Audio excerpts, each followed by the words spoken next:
Hello. Screen कैसे कहाँ चली गई? हेलो। इनको क्या रहता है? Yes ma'am. हेलो। अभी आवाज आ रही है सबकी सभी को? Yes ma'am. ओके। तो अचानक से क्या है, तो स्क्रीन बाहर गायब कैसे हो जा रही है बार बार? आप लोग को स्क्रीन शेयर हो रही है क्या? मैम हो रही थी, अब नहीं हो रही। ओके। क्या है screen share? यस, अभी दिख रही होगी ना? सो आज हम पढ़ाते यस। हैं अकॉर्डिंग टू आपका जो आपका शेड्यूल है ना क्लासेस का, उसके हिसाब से हम पढ़ाते हैं। ये आपकी जो टाइप्स ऑफ स्टेप्स है ना, 9 स्टेप्स ऑफ क्लासिफिकेशन। इसके बाद बुक्स को ले लेंगे कि बुक में क्या क्या चीजें कैसे आप पढ़ेंगे, ठीक है? तो थोड़ा सा 9 स्टेप लेते हैं। पेज नंबर 194 खोलिए। 193, 104 किताब की 194 पेज खोलिए, ठीक है? ये बुक है ना आपकी? देखो, इसमें अगर मैं ओपन कर रही हूँ तो थोड़ा सा बताते भी चलती हूँ क्या क्या चीजें आपको। देखो, ये सारी चीजें आपको पढ़नी होंगी।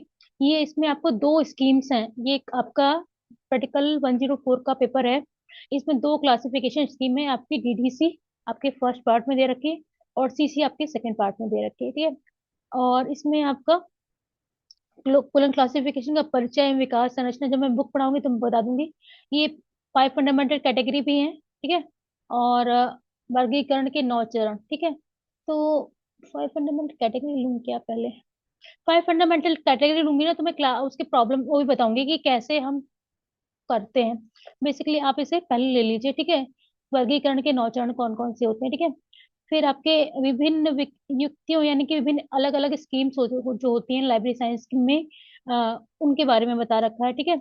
और कॉमन आइसोलेट क्या होते हैं उसके बारे में, ठीक है? पे रिलेशन इज वेरी इंपॉर्टेंट। इस आप समझ लीजिए कि इसके आपके, अगर आप पढ़ेंगे थियोरेटिकल ना, आपका पे रिलेशन हो गया या फिर कॉमन आइसोलेट हो गया, ये वाला और ये वाला, ये आपके 103 की थ्योरी में आएगा, ठीक है? बहुत ज्यादा इंपॉर्टेंट है, ठीक है? और आपके एग्जामिनेशन, जो कॉम्पिटिटिव एग्जामिनेशन में है, उसमें भी पूछा जाता है 5 फंडामेंटल कैटेगरीज कौन सी होती हैं और उनके सिंबल कौन होते हैं, ठीक है? तो ये आपके इंपॉर्टेंट चैप्टर्स हैं सारे के सारे, मान के चलिए आप, ठीक है? तो हम लोग बेसिकली, और ये आपके सिंपल हैं, ये कुछ नहीं है, इसको नहीं याद करने की जरूरत पड़ेगी। ये आप चैप्टर खोलेंगे आपका 2.3 कोलन क्लासिफिकेशन की किताब में। आप एक्सक्यूज सबने, मैम। हाँ बोलिए। हाँ मैम बोलिए। एक बार और बता दीजिए कौन से इंपॉर्टेंट चैप्टर है। बिल्कुल। अच्छा, एक बात मुझे बताइए आप लोग कि किस सभी लोगों ने किताबें ले ली कोलन क्लासिफिकेशन की या नहीं? कोलन क्लास, आप एक मिनट। V2118 से कौन कनेक्ट है? अपने नाम को प्लीज रिनेम कीजिए। V2118। हेलो। सभी लोग अपने नाम से कनेक्ट होइए, पहली बात तो, है ना? वीवो से कौन कनेक्ट है? V2118। हेलो। हेलो, मेरी आवाज आ रही है? आप प्लीज वीवो से कनेक्ट है ना? हेलो जो, हेलो, अपने नाम को रिनेम कर लीजिए, आप कहीं बाहर हैं? आप मेरी बात को सुन रहे हैं? स्माइल जो दे रहे हैं, स्माइल मत दीजिए, आप रिनेम कर दीजिए नाम को, ठीक है? मैं रिमूव कर दूंगी। आप अब बहुत ज्यादा हो गया क्लास में, ठीक है? अगर आपने रिनेम नहीं किया या बताया नहीं कि क्या प्रॉब्लम आ रही है रिनेम करने के दौरान, तो मैं रिमूव कर दूंगी। कोई एक्सक्यूज नहीं चलेगा, आप लोग सुनते नहीं है। डिसिप्लिन क्लास में बहुत ज्यादा जरूरी है, मेरी क्लास में तो खासकर, ठीक है? अगर आपने 5 मिनट में नहीं किया तो मैं क्लास से रिमूव कर दूंगी, फिर आप अपने मन से ज्वाइन नहीं कर पाएंगे। सो आप उसके लिए रिस्पॉन्सिबल खुद भी होंगे, ठीक है? इस बात को ध्यान रखिएगा। डिसिप्लिन नहीं है तो कोई क्लास की जरूरत भी नहीं है, ठीक है? तो ये आपके देखिए डीडीसी है आपके आपकी, मतलब इसमें आपका जो 104 पेपर है उसमें दो क्लासिफिकेशन स्कीम है। एक तो डीडीसी है और एक सीसी है, ठीक है? दोनों ही मतलब आपके 104 में आएंगी प्रैक्टिकल के रूप में, कि क्लास नंबर कैसे बनाए, डीडीसी के द्वारा या फिर सीसी के द्वारा, ठीक है? तो ये प्रैक्टिकल प्रॉब्लम तो आपसे पूछा जाएगा, और साथ साथ जब वाइवा होगा।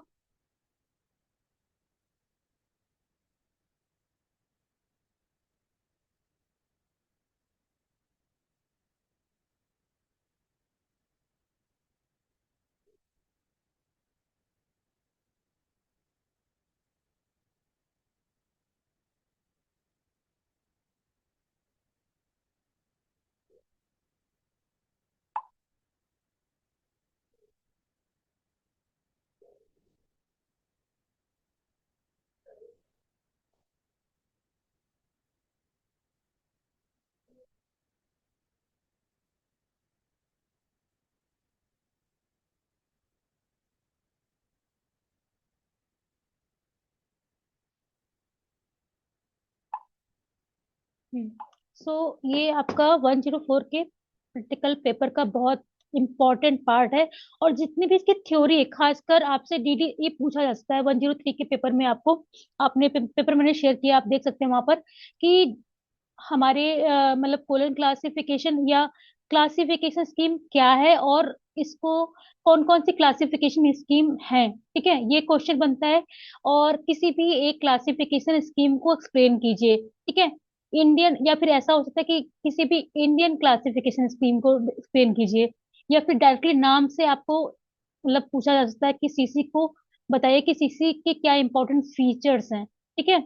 या 5 फंडामेंटल कैटेगरीज क्या होती हैं, what are the 9 steps of classification, very important. ये तो बहुत इंपॉर्टेंट है, ये तो आपको चाहे वो शॉर्ट में हो लॉन्ग में क्वेश्चन पूछा ही जाएगा। और एक दूसरा क्वेश्चन ये कि what is the classification and what are the important classification scheme, and explain any one classification scheme in detail. तो एक लॉन्ग क्वेश्चन भी इससे बनेगा ही बनेगा, ठीक है। और ये पूछा सर, अगर बात करें कि कौन कौन सी आपकी डिवाइसेस हैं, ठीक है। डिवाइसेस का क्लास बनी हुई है कि what are the devices of classification, ठीक है। तो डिवाइसेस भी पूछा जाता है कि, तो उसकी भी बनी हुई है, तो वो मैं पढ़ा भी दूंगी, ठीक है। ये पूछे तो स्पेशल डिवाइस हो गई आपकी, है ना, आपका मतलब अल्फाबेटिकल डिवाइस हो गई। एक तरह से हम कह सकते हैं कि रूल्स हैं जिसके माध्यम से हम कुछ नया आ गया तो कैसे ऐड करेंगे क्लास नंबर बनाते समय। तो वो सारी चीजें हैं, ठीक है। तो वो टाइम टाइम मैं बताऊंगी, और अभी बुक पढ़ाऊंगी ना तो उसके जो भी इंपॉर्टेंट चैप्टर्स हैं वो आपको बताऊंगी। ये सारी चीजें आपको कोलन क्लासिफिकेशन में, ये वाला पार्ट, 5 फंडामेंटल कैटेगरी, 9 चरण, ये सब मिलेंगे। तो इसी की थ्योरी जो आपकी सीसी की किताबें परचेज करवा रही हूँ, तो ये आपको यहाँ से पढ़ सकते हैं और आपको समझ में भी आ जाएगा, ठीक है। और इसके लिए सपोर्टिंग अगर एलिमेंट हम उसकी बात करें बुक्स के लिए, तो हमारे पास सपोर्टिंग लेक्चर्स हैं, वीडियो लेक्चर्स, तो और भी इजी हो जाएगा इसको समझना, ठीक है। और ये बहुत इंपॉर्टेंट है, आइसोलेट, कॉमन आइसोलेट और स्पेशल आइसोलेट क्या होते हैं, और एक ये चैप्टर इज वेरी इंपॉर्टेंट, ठीक है। फेज रिलेशन कितने प्रकार का होता है और कैसे हम करते हैं, उसको पहचानते कैसे हैं, ठीक है, डिफ्रेंशिएट कैसे करते हैं कि कौन सा ये फेज रिलेशन यूज हो रहा है यहाँ पे। तो इससे क्वेश्चन बनते हैं। तो ये वाला इंपॉर्टेंट है, आप मान के चलिए ये पूरा ही इंपॉर्टेंट है। कॉमन आइसोलेट फेज रिलेशन तो वेरी इंपॉर्टेंट है, वेरी वेरी इंपॉर्टेंट। ये वेरी वेरी इंपॉर्टेंट है, एंड ये भी बहुत ज्यादा इंपॉर्टेंट है, ठीक है। और ये तीनों बहुत इंपॉर्टेंट है, बस इसको याद करने की जरूरत नहीं पड़ेगी। 2.3 पेज पर दे रखा है, 2.4 पेज पर दे रखा है। आप पूर्ण क्लासिफिकेशन की किताब में देखेंगे, कहाँ गई किताब, उसमें आपको ना ये चैप्टर याद करना पड़ेगा। चैप्टर नहीं, मतलब इसके पूरे जो भी मतलब क्लासेस हैं ना, वो याद करनी पड़ेंगी। 2.4, यस।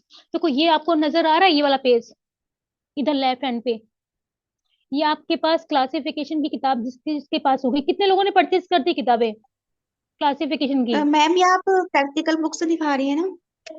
देखो ये जो अभी स्क्रीन पे आपको डिस्प्ले हो रहा है, जहाँ पे मैं इंपॉर्टेंट बता रही थी, वो आपका प्रैक्टिकल किताब है। और ये जो मैं अभी हाथ में ले रखा है, ये आपकी कोलन क्लासिफिकेशन किताब है।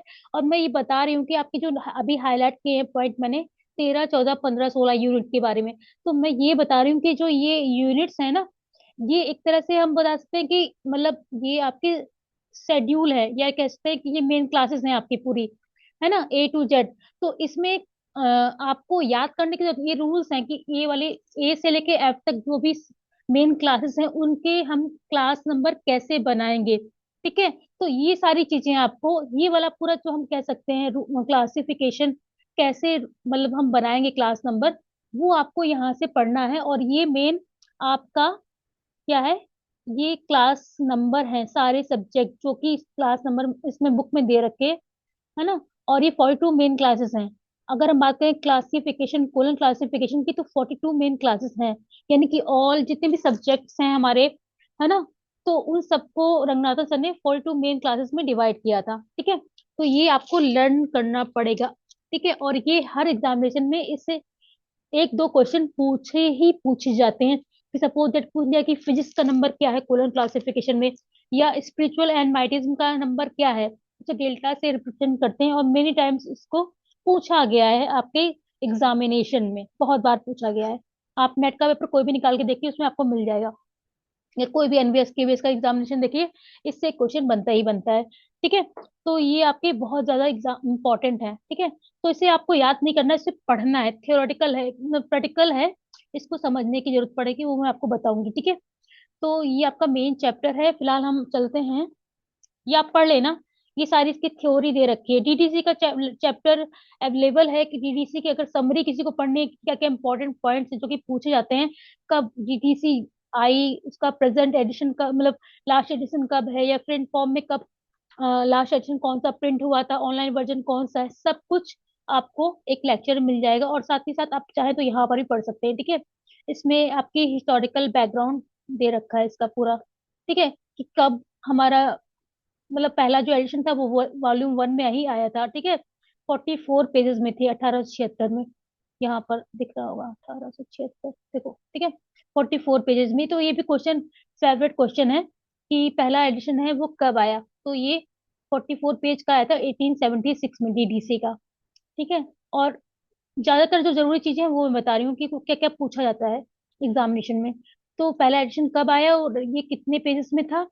फिर बात आती है कि ये 2 वॉल्यूम्स में कब पब्लिश होना स्टार्ट हुआ।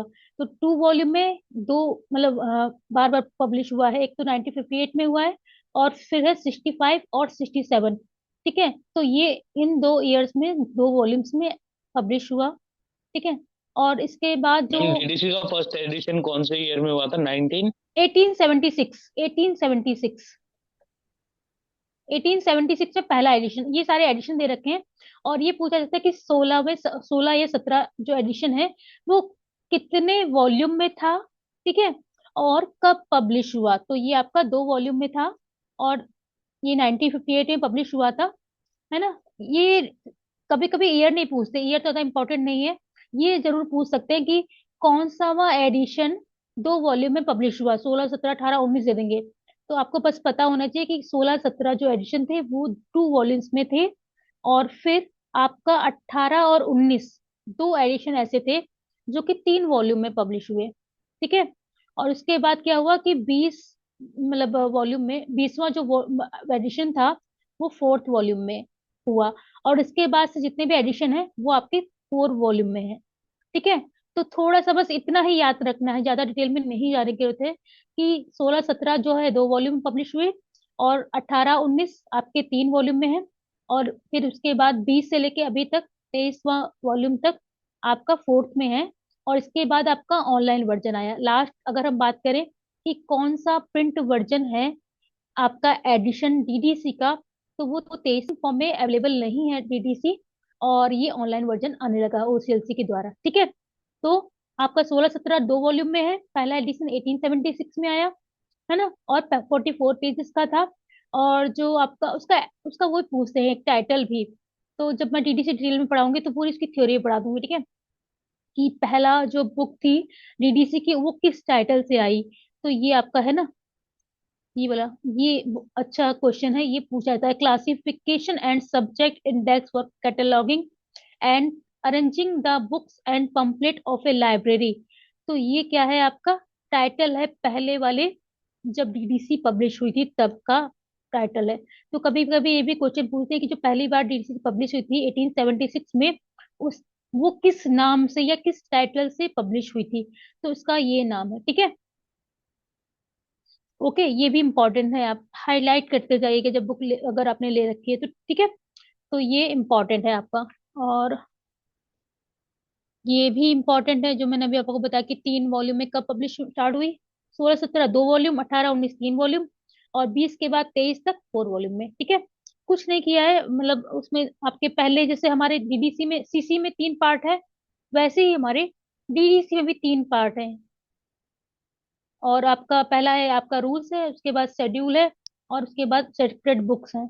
इसमें भी पहला टेबल्स है डीडीसी में, और फिर मेन क्लासेस हैं आपकी, शेड्यूल, और फिर तीसरा आपका की है, रिलेटिव इंडेक्स जिसे कहते हैं। ठीक है, तो इस पे हम ना जा रहे हैं, इसमें बहुत थोड़ा सा डिटेल हो जाएगा, हम सीसी पे ही चलते हैं, वरना फिर इस बुक को कभी डिटेल में पढ़ाएंगे। ठीक है, जो टॉपिक है उसको कवर कर लेते हैं पहले 193, वरना ये बहुत अच्छी किताब है। अगर टाइम बचेगा तो फिर स्टार्टिंग से लेके चलेंगे। ठीक है, 193। 193 पेज खोलिए।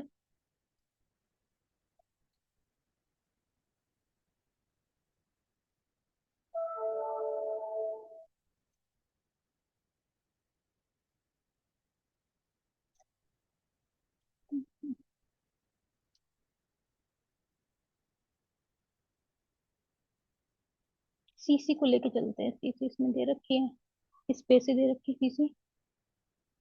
थोड़ा सीसी के बारे में बता देते हैं हम लोगों को, क्या है प्रॉब्लम। सीसी कहाँ से स्टार्ट है, रुको एक मिनट। सीसी है 152 से।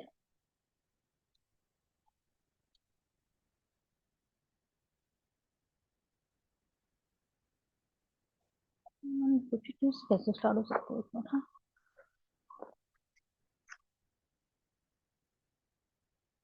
151 से स्टार्ट होना चाहिए।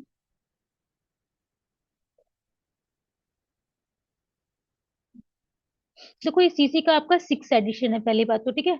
और इसके एडिशन अभी तक 7th एडिशन आ चुके हैं, ठीक है।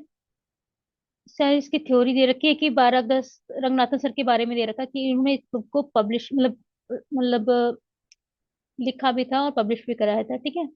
उसके बारे में डिटेल में दे रखा है। कहानी आप पढ़ लीजिएगा इसको, ठीक है।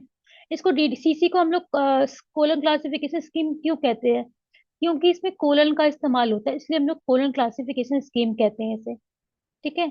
और एक तरह से ये एल्डिको सिंथेटिको क्लासिफिकेशन स्कीम है, यानी कि पहले हम एनालिसिस करते हैं, फिर सिंथेसिस करते हैं, फिर हम क्लास नंबर बनाते हैं। इसीलिए इसे एल्डिको सिंथेटिको क्लासिफिकेशन स्कीम कहते हैं। और इसका देखो यहाँ पे लिखा ना, इसका कोलन क्लासिफिकेशन चिन्ह का प्रयोग किया गया था, इसलिए इसका नाम द्विबिंदु वर्गीकरण या फिर कोलन क्लासिफिकेशन स्कीम कहा जाता है, ठीक है। और इसमें क्या होता है कि ये मिक्स्ड नोटेशन है, क्योंकि इसमें आप देखेंगे आपका सिंबल्स भी यूज होते हैं, और इसमें आपका कहाँ पे वो दे रखा है, सिंबल्स यूज होते हैं आपके, ठीक है। पता नहीं वो पेजेस कहाँ चले गए। हाँ ये देखो, है ना, इसमें देखो आपके A to Z आपके मतलब अल्फाबेट का यूज होता है, स्मॉल लेटर्स का यूज होता है, इंडो अरेबिक नंबर्स का यूज होता है, ठीक है। या फिर ये स्पेशल जो सिंबल्स होते हैं उनका इस्तेमाल होता है ना। फॉरवर्ड बैकवर्ड और एरो का इस्तेमाल होता है, ठीक है। तो ये सारी चीजों का इस्तेमाल होता है, इसलिए इसे हम बोलते हैं मिक्स्ड नोटेशन, यानी कि मिक्स्ड अंकन, यानी जो नोटेशन कोई, यहाँ पे देखो अंकन लिखा हुआ है, ठीक है, यहाँ पे देख रहे हैं आप।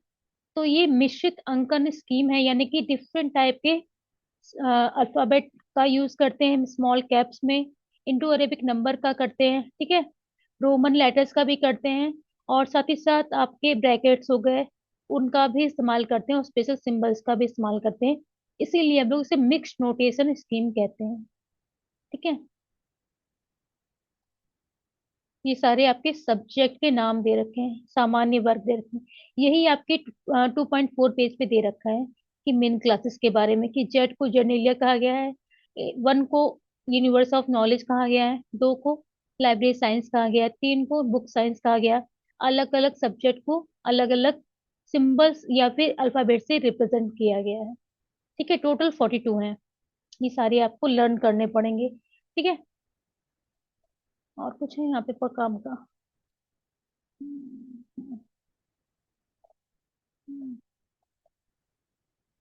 जब मैं बुक पढ़ाऊंगी ना, तो बुक में सारी चीजें आपको बताऊंगी, कैसे टाइम निकालते हैं और कैसे क्या चीज करते हैं, ठीक है। उसके लिए बिल्कुल परेशान ना हो, बस हम थोड़ा सा आपको एक स्ट्रक्चर बता रहे हैं कि क्या क्या चीजें मेन है इसमें। ये आपके जो मतलब माउंटेन लेक, एक नेचुरल चीजें होती है, उनके सिंबल्स दे रखे हैं, ठीक है।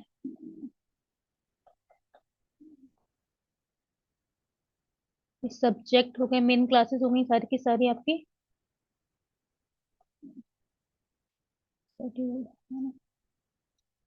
देखो नोटेशन क्या होता है, स्पेशल आइसोलेट क्या होता है, फेसिट क्या होता है, सब कुछ यहाँ पे लिखा हुआ है, ठीक है।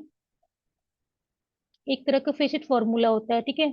आइसोलेट क्या होता है, आइसोलेट मतलब एकल, सिंगल होता है, और इसे हम किसी के साथ रख के ही एक मतलब एक पर्टिकुलर अप्रोप्रिएट वर्ड बना सकते हैं। ठीक है। आंसर क्वेश्चन फॉर रेफरेंसेस हैं यहाँ पर। ठीक है। 5 फंडामेंटल कैटेगरीज हैं। 5 फंडामेंटल कैटेगरीज में अच्छे से बताऊंगी, मेरे पास है उसका भी। यूजेस ऑफ 5 फंडामेंटल, देखो 5 फंडामेंटल कैटेगरी एक तरह से रूल है, जैसे ग्रामेटिकल रूल होते हैं ना, वैसे ही क्लास नंबर को बनाने के यहाँ पे रूल दे रखे हैं। Personality, matter, energy, space, time, और इसके सिंबल दे रखे हैं, कॉमा, सेमीकोलन, कोलन, डॉट, और सिंगल इन्वर्टेड कॉमा। ये इंपॉर्टेंट है। ठीक है, बहुत ज्यादा।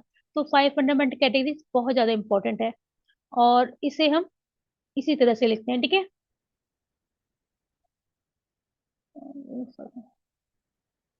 इसे हम कैसे आइडेंटिफाई करेंगे वो सब बताएंगे। पहले 9 स्टेप्स पे चलते हैं हम लोग, 193 पे। ठीक है। 193, 193, ये आप पढ़ना, बहुत इंटरेस्टिंग लगेगी किताब, बहुत अच्छी है ये, सबसे अच्छा मतलब कहेंगे कोर्स है। ये सारी मैम डिवाइसेस है। हाँ, ये प्रैक्टिकल की सारी बुक है? डिवाइस, प्रैक्टिकल 104 की किताब है ये, आपका डिवाइसेस है, सिस्टम एंड मैम ये स्पेशल। प्रैक्टिकल की बुक है? हाँ, 104 है। ठीक है। 5 मूलभूत श्रेणियों के बारे में दे रखा है, अलग अलग क्लास नंबर बनाना सिखाया है इसमें बेसिकली। थोड़ा मिक्स्ड है इसलिए थोड़ा कंफ्यूजन होता है इसमें आपका। इसमें हाँ ये आ गया। ठीक है, इस पे बात करते हैं हम लोग। हम्म, देखो 9 स्टेप्स क्या होते हैं बेसिकली समझ लीजिए आप।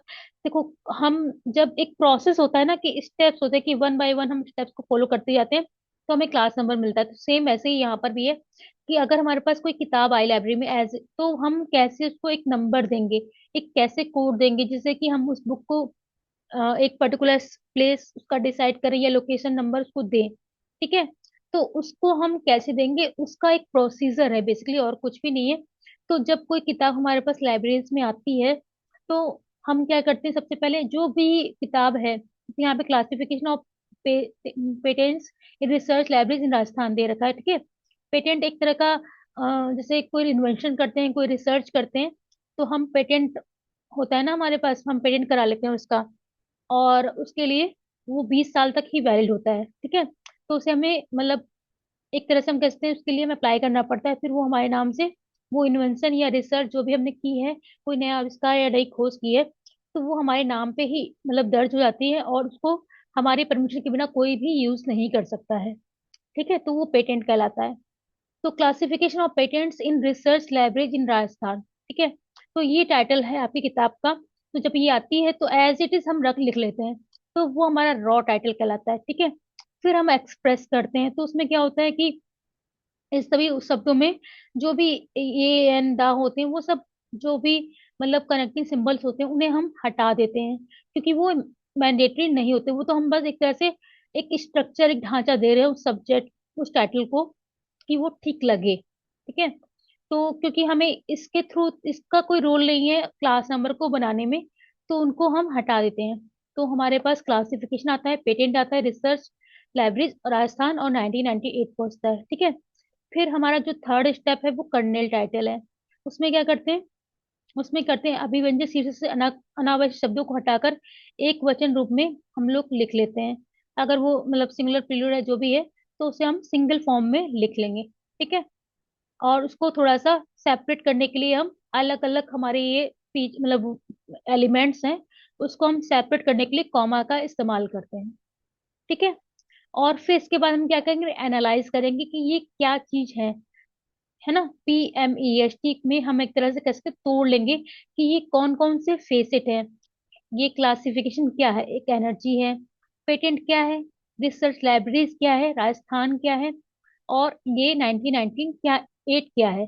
तो जो PMST होता है ना, उस फॉर्म में हम इसे आइडेंटिफाई कर लेंगे कि क्लासिफिकेशन क्या होता है, एक एनर्जी होती है, और जो एनर्जी होती है या फिर जो भी एक्शन होता है ना, उसे हम ई बोलते हैं एनर्जी। ठीक है। कोई भी काम हो रहा है, कोई भी एक्शन हो रहा है, कोई मूवमेंट हो रहा है, वो सारे हमारे क्या कहलाते हैं, एनर्जी। ठीक है। और पेटेंट का मतलब ये होता है, या फिर हम कह सकते हैं मैटर। मैटर का मतलब ये होता है तत्व, मैटर का मतलब तत्व होता है एक तरह से। और मैटर का मतलब क्या होता है कि एलिमेंट की किसी चीज से मिलके बना है। चाहे वो से मान लो पेपर करेंसी है, ठीक है। तो पेपर करेंसी में पेपर होता है और भी बहुत सारे इंक होती है, बहुत सारी चीजें होती है जिससे कि वो मिलके बना होता है। तो पेपर करेंसी हो गई आपका, गोल्ड कॉइन हो गया, बुक हो गया, सीरियल हो गया, जर्नल हो गया, मैगजीन हो गई, या मतलब कोई भी बिल्डिंग की बात करें तो बिल्डिंग भी आपका क्या है, मटेरियल है, क्योंकि उसमें बहुत सारी चीजें ऐड हुई ना, जैसे ईट सीमेंट बालू या जो भी चीजें मतलब होती हैं, तो वो सारी क्या है, इसी चीजों से मिल के बना है ना, तो वो आपका क्या कहलाता है, मैटर, ठीक है। इसी प्रकार से जो पर्सनैलिटी होती है ना, पर्सनैलिटी सबसे ज्यादा हमें दिक्कत करती है पहचानने में, ठीक है, हम उसे पहचानने में बहुत ज्यादा प्रॉब्लम होती है। तो हम क्या करते हैं, एक होता है कि हम सबसे पहले हम जो टाइम है और जो स्पेस है ना, और जो एनर्जी है और जो मैटर है, उससे पहले आइडेंटिफाई कर लेते, जो बचा हुआ होगा वो आपका पर्सनालिटी हो जाएगा। एक तरीका ये होता है, क्योंकि मैटर और पर्सनालिटी में थोड़ी कंफ्यूजन होती है, ठीक है। तो रिसर्च लाइब्रेरी एक तरह से हम कह सकते हैं कि एक किसी मतलब एक मतलब संबोधन दे रही है, एक तरह से कह सकते हैं किसी चीज को मतलब एक आइडेंटिफिकेशन दे रही है, या फिर किसी के होल सोल बॉडी को रिप्रेजेंट कर रही है। जैसे हमारा बॉडी पार्ट होते हैं ना, हमारे नाक मुंह कान होंठ और जो भी सर से लेके पैर तक जो भी बॉडी पार्ट होते हैं, तो वो हमारे क्या है, वो भी हमारी पर्सनालिटी के अंतर्गत आएंगे, ठीक है। कोई ऑर्गेनाइजेशन हो गई, जैसे कि बिल्डिंग है, ठीक है, तो बिल्डिंग तो आपकी मैटर ही है। लेकिन हमने अगर बात कर दी लाइब्रेरी बिल्डिंग या फिर यूनिवर्सिटी यूओयू बिल्डिंग, ठीक है, तो वो क्या हो गई, पर्सनैलिटी हो गई, उसको एक नाम मिल गया, ठीक है। या किसी ऑर्गेनाइजेशन का नाम बात करें तो यूओयू हो गया, या फिर कानपुर यूनिवर्सिटी हो गई, आईआईटीज हो गई, डब्ल्यूएच हो गया, ठीक है, डब्ल्यूएचओ हो गया, तो यूएनओ है। तो ये सब क्या है, एक पर्टिकुलर एक ऑर्गेनाइजेशन है, ठीक है। तो ये सारे क्या है, पर्सनालिटी को रिप्रेजेंट करते हैं, ठीक है। और ये आपका क्या है, स्पेस। स्पेस तो बहुत सिंपल है आइडेंटिफाई करना, जैसे कि आपका किसी भी जगह का नाम हो सकता है ना, आपका मतलब जैसे किसी भी कंट्री हो सकती है, कोई भी कॉन्टिनेंट हो सकता है, ठीक है, कोई भी सिटी हो सकती है ना। तो वो सब क्या है, आपके स्पेस है, जगह के नाम, स्थान के नाम, ठीक है। इसी प्रकार से अगर बात करें हम टाइम के, तो टाइम का क्या है, कोई भी ईयर हो सकता है, कोई भी मंथ हो सकता है, कोई भी मतलब सदी हो सकती है ना। तो वो सारे क्या है आपके टाइम, ठीक है। तो टाइम स्पेस को सबसे ज्यादा आसानी से हम पहचान सकते हैं। बाकी फिर हमारी थोड़ी एनर्जी में दिक्कत होती है, और सबसे ज्यादा हमारी पर्सनैलिटी में दिक्कत होती है, ठीक है। तो हम भले नीचे इस क्रम से हम एक तरह से स्टार्ट करते हैं इसे ढूंढना, कि इसमें जो हमारा टाइटल है उसमें कौन सी चीज क्या है, यानी कि पीएमईएसटी में से पीएमईएसटी फॉर्म में कौन सा हमारा टाइटल में से कौन सी चीज पी है, कौन सी चीज एम है, कौन सी आपकी एस है, या फिर कौन सी टी है, ठीक है। पर्सनालिटी मैटर स्पेस एनर्जी और टाइम में हम इसे डिवाइड करते हैं या फिर उसे सेग्रीगेट करते हैं, ठीक है। तो ये आपका हमने यहाँ पे एनालाइज टाइटल में एनालाइज कर दिया कि इसके फेसेट कौन कौन से इसमें यूज हुए हैं, ठीक है। तो ये आपका क्लासिफिकेशन पेटेंट और ये, ठीक है। अब क्या करते हैं हम कि ट्रांसफॉर्म करते हैं, हमने इसको तोड़ दिया, जैसे पहले टाइटल आया, ठीक है, टाइटल को एज इट इज हमने पहले रॉ टाइटल में लिख लिया था, फिर उसके बाद हमने ए एन को हटा दिया, एक्सप्रेस कर दिया टाइटल को। फिर हमने क्या किया, एनालाइज में इसको देखा कि कौन सी एनर्जी है अकॉर्डिंग टू सिक्वेंस। अब हम क्या कर रहे हैं, थोड़ा सा इसमें हमने चेंज किया। हमने क्या किया, इसमें देखा फेसिट फॉर्मूला या ट्रांसफॉर्म टाइटल का मतलब होता है कि जो पीएमईएसटी हमने इसको पहचान तो लिया यहाँ पर, अब इसको एक फेसिट फॉर्मूला में किस तरह से मतलब यूज करना है, इसमें कौन सी मेन क्लास है, जैसे कि यहाँ पे क्लासिफिकेशन है और रिसर्च लाइब्रेरी आई, ठीक है। तो हमने यहाँ पे बता तो दिया कि ये क्लासिफिकेशन एनर्जी है, लेकिन अभी हमने मेन क्लास को नहीं आइडेंटिफाई किया, ठीक है।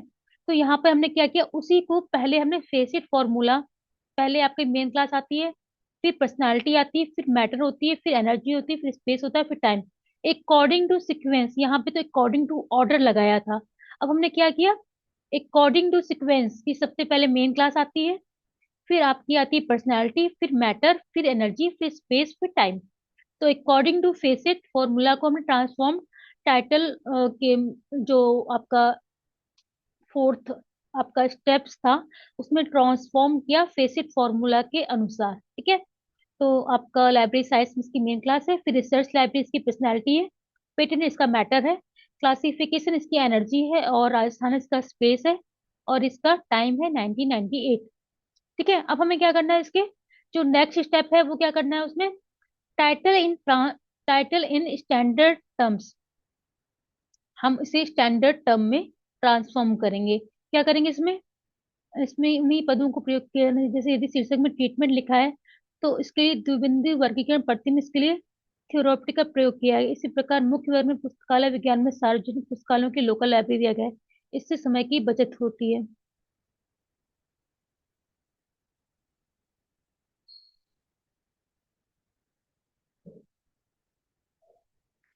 जो हमें स्टैंडर्ड टर्म लाइब्रेरी साइंस के बुक में दे रखे हैं उसी टर्म में हम इसे मेंशन कर लेंगे, ये इन्होंने बताया हुआ है। ठीक है, थेरेपी को इन्होंने मतलब ट्रीटमेंट को थेरेपेटिक कहा है, तो उसी तरह से हम इसमें अगर दिया होता तो उसी टर्म में तोड़ लेते।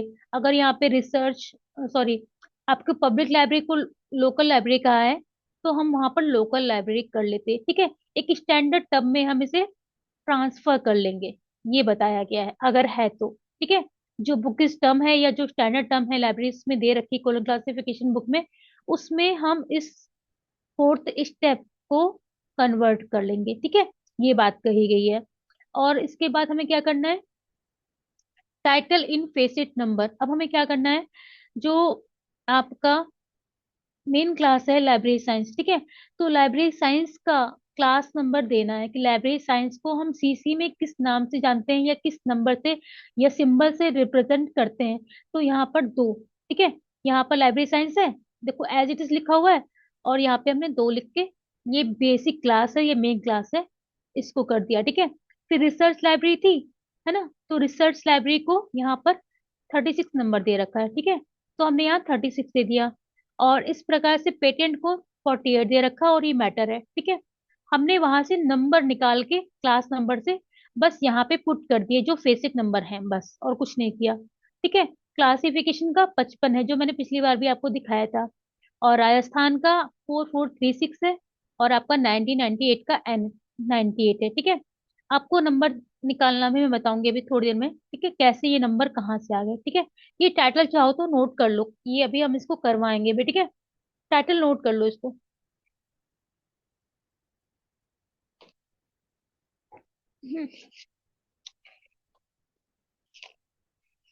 नोट कर लिया कि मैं भी नोट कर लेती हूँ। ठीक है, क्या टाइटल है इसका, लाइब्रेरी साइंस, लाइब्रेरी साइंस पूरा टाइटल यहाँ पे आएगा, ये वाला है, ये वाला लिखिएगा, क्लासिफिकेशन ऑफ पेटेंट्स, ये वाला लिखिएगा, classification of patent in research libraries in Rajasthan in 1998। ठीक है, तो ये आपका क्या है, क्लास नंबर है, और अभी मैं रिवाइज भी कर दूंगी। ठीक है, तो हमने यहाँ तक समझा कि इस पे तो पहले हमने फेसेट के अकॉर्डिंग सिक्वेंस से लगा दिया, उसके बाद क्या किया कि अगर इसमें कुछ ऐसे वर्ड होते कि उसका बुक में कुछ और दिया होता उसकी जगह पे, तो हम उसको ट्रांसफॉर्म कर लेते, बट यहाँ पर नहीं दे रखा है, तो हमने एज इट इज इसको, इस टर्म को यूज नहीं किया। ठीक है, अगर सपोज दैट हमारे पास पब्लिक लाइब्रेरी होती तो हम लोकल लाइब्रेरी भी लिख सकते थे, क्योंकि नहीं है तो हम फिर हम एज इट इज हमने ऐसे ही ले लिया इसको। ठीक है, अब हमने किया कि टाइटल इन फेसिट नंबर में जो जो आपके फेसिट के, अच्छा लाइब्रेरी साइंस का नंबर ले लिया, दो होता है। ठीक है, रिसर्च का 36 होता है, इसका 48 होता है, इसका 55 होता है। ठीक है, तो हमने वहां से ले लिया, और ये आपका 1998 का नंबर है। ठीक है, अब हम क्या करेंगे, क्लास नंबर बनाएंगे।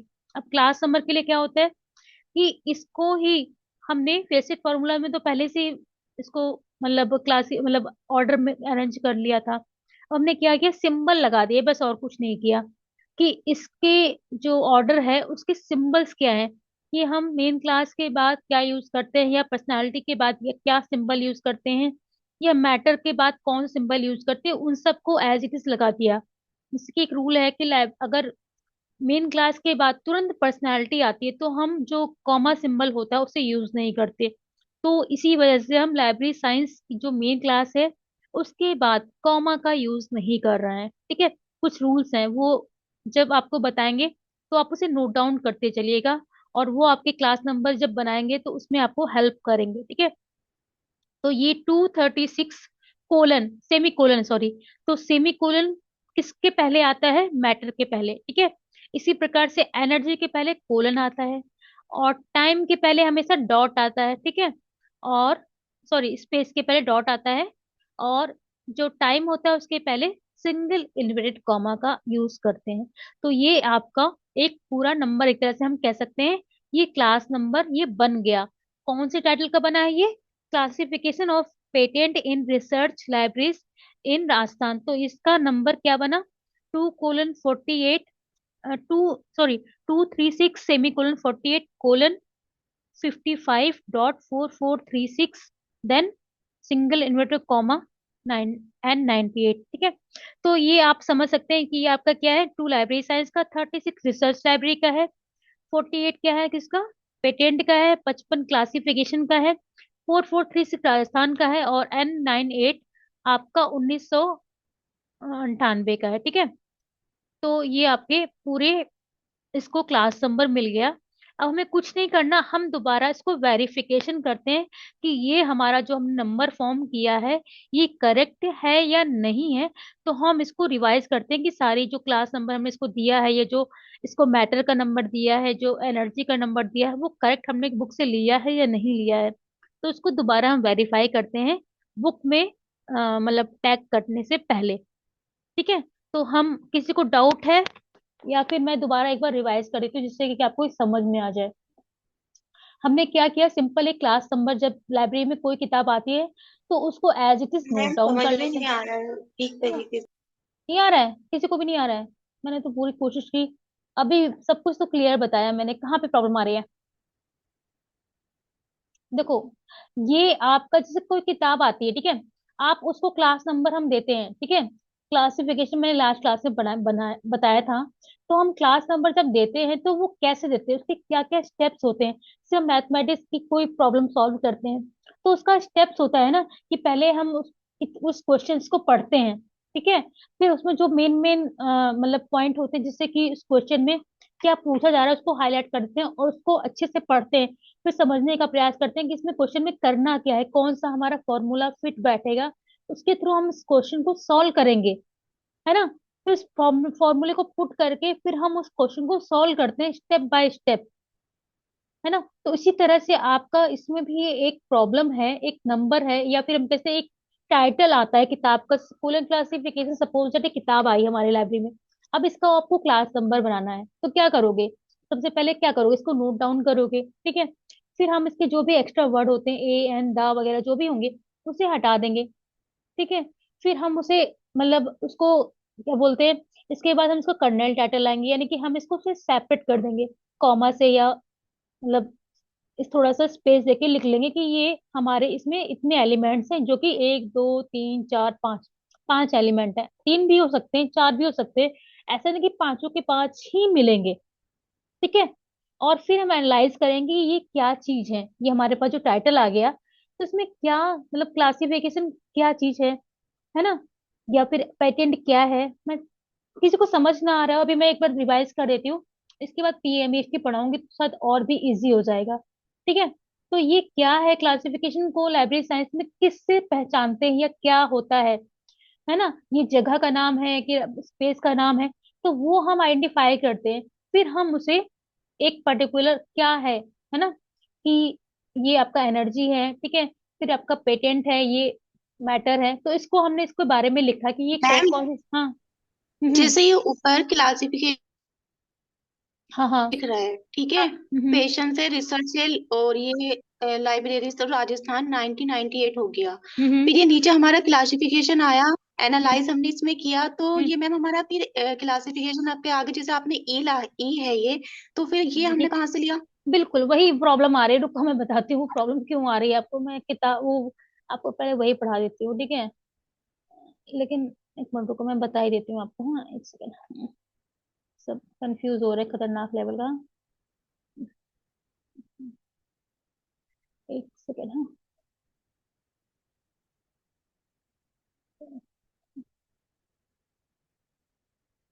फाइव फंडामेंटल फिजिक्स,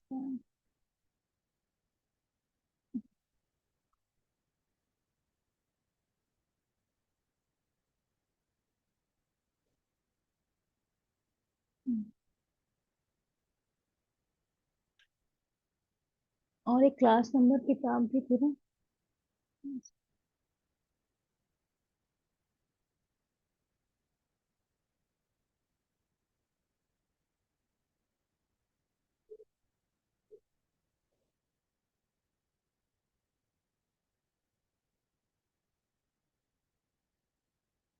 इससे पहले एक किताब पढ़ लो, ज्यादा बेटर रहेगा, वो भी बहुत कंफ्यूजन होगा आपको। ये पढ़ नहीं भाई, नहीं हाँ, ठीक है, ये आप पढ़ो। किसी से किताब कहाँ गई यहाँ पे, ये है, ठीक है। थोड़ा सा आपको कंफ्यूजन क्रिएट हो जाएगा, आज तीनों चीजें पढ़ा दूंगी मैं, ठीक है, कंप्लीट हो जाएगा, डोंट वरी। शेयर नहीं हो रही क्या अभी? यस, देखो ये किताब जिस जिसने परचेज नहीं की, परचेज कर लो, नहीं तो बहुत तो दिक्कत हो जाएगी आप लोगों को, ठीक है। आप लोग को नजर आ रही है बुक? हेलो। हाँ, नहीं मैम, नहीं दिखा यस है। मैम।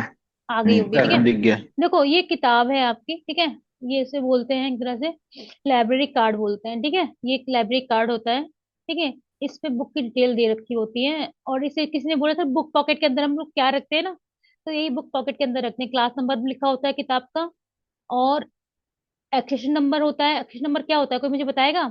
जब बता सकता है कोई मुझे एक्सेशन नंबर क्या होता है? मैंने बताया था, मीना बताओगे? जब कोई किताब हम परचेज करते हैं लाइब्रेरी में, तो जो सीक्वेंस पे, जिस सीक्वेंस से परचेज होती है वो किताब, उस सीक्वेंस को हम लिखते हैं, ठीक है। प्रतुल क्या कर रहे हो, कहाँ पे ध्यान है? हाँ, क्या पूछा मैंने अभी? प्रतुल पांडे, किधर देख रहे हो? मैं बता कहाँ रही हूँ, आप देख देख किधर रहे हो, प्ले बताओ, ठीक है। एक्सेस नंबर, एक्सेस नंबर क्या होता है बताओ, क्या होता है प्रतुल?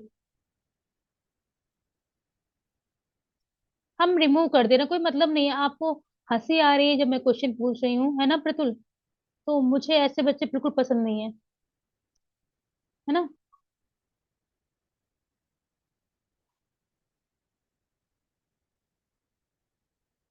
कोई बताएगा एक्सेस नंबर क्या होता है कि नहीं?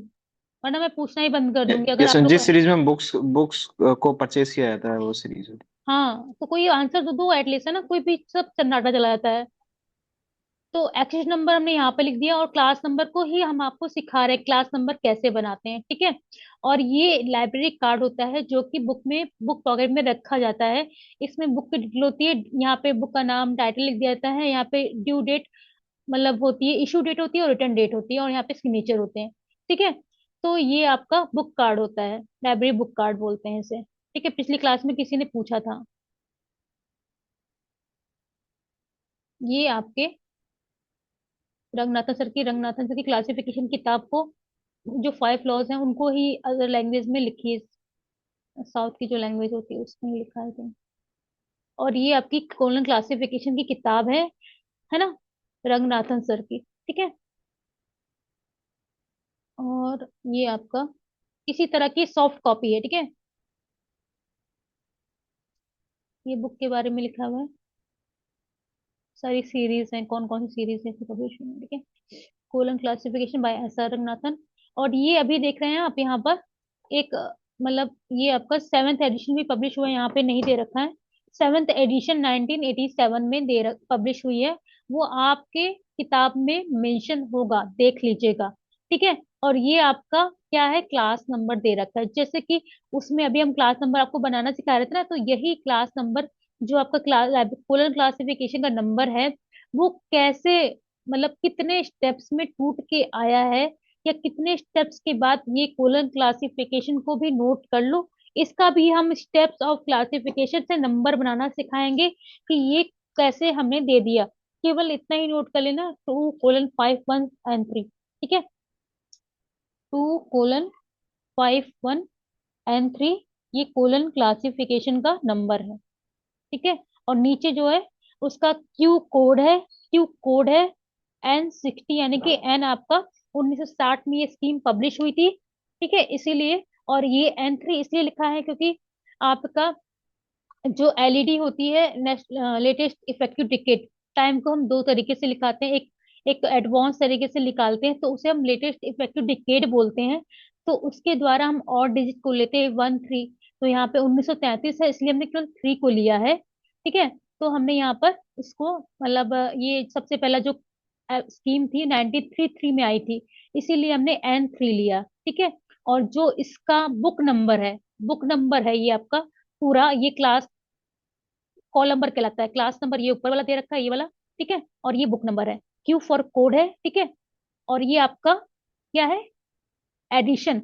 हमने बताया था जब फॉर्मूला, बुक नंबर फॉर्मूला बताया था ना, कि इसमें ऐसा रंगनाथन सर की जो किताब है उसमें हम अगर बुक नंबर देते हैं उनके अकॉर्डिंग तो 8 तरीकों से देते हैं, है ना। कौन कौन से तरीके होते हैं आपके, एक्सेशन नंबर हो सकता है, वॉल्यूम नंबर हो सकता है, एडिशन नंबर हो सकता है, क्रिटिज्म नंबर हो सकता है, सप्लीमेंट नंबर हो सकता है, कॉपी नंबर हो सकता है, लैंग्वेज हो सकती है, फॉर्म नंबर हो सकता है। ठीक है, तो इन 8 तरीकों द्वारा हम बुक नंबर देते हैं।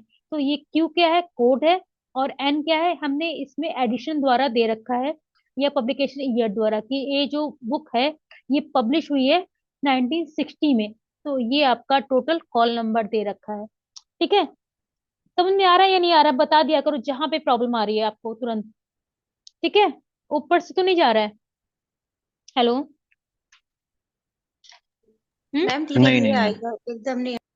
हाँ, वो चीजें आएगी धीमे धीमे, लेकिन जो जो चीजें हैं आपकी वो पॉइंट टू पॉइंट में बताती चल रही हूँ। तो ये एडिशन पूरे आपको लर्न होनी चाहिए कि पहला कब आया, सेकंड कब आया, और अभी एट प्रेजेंट या लास्ट एडिशन कौन सा पब्लिश हुआ।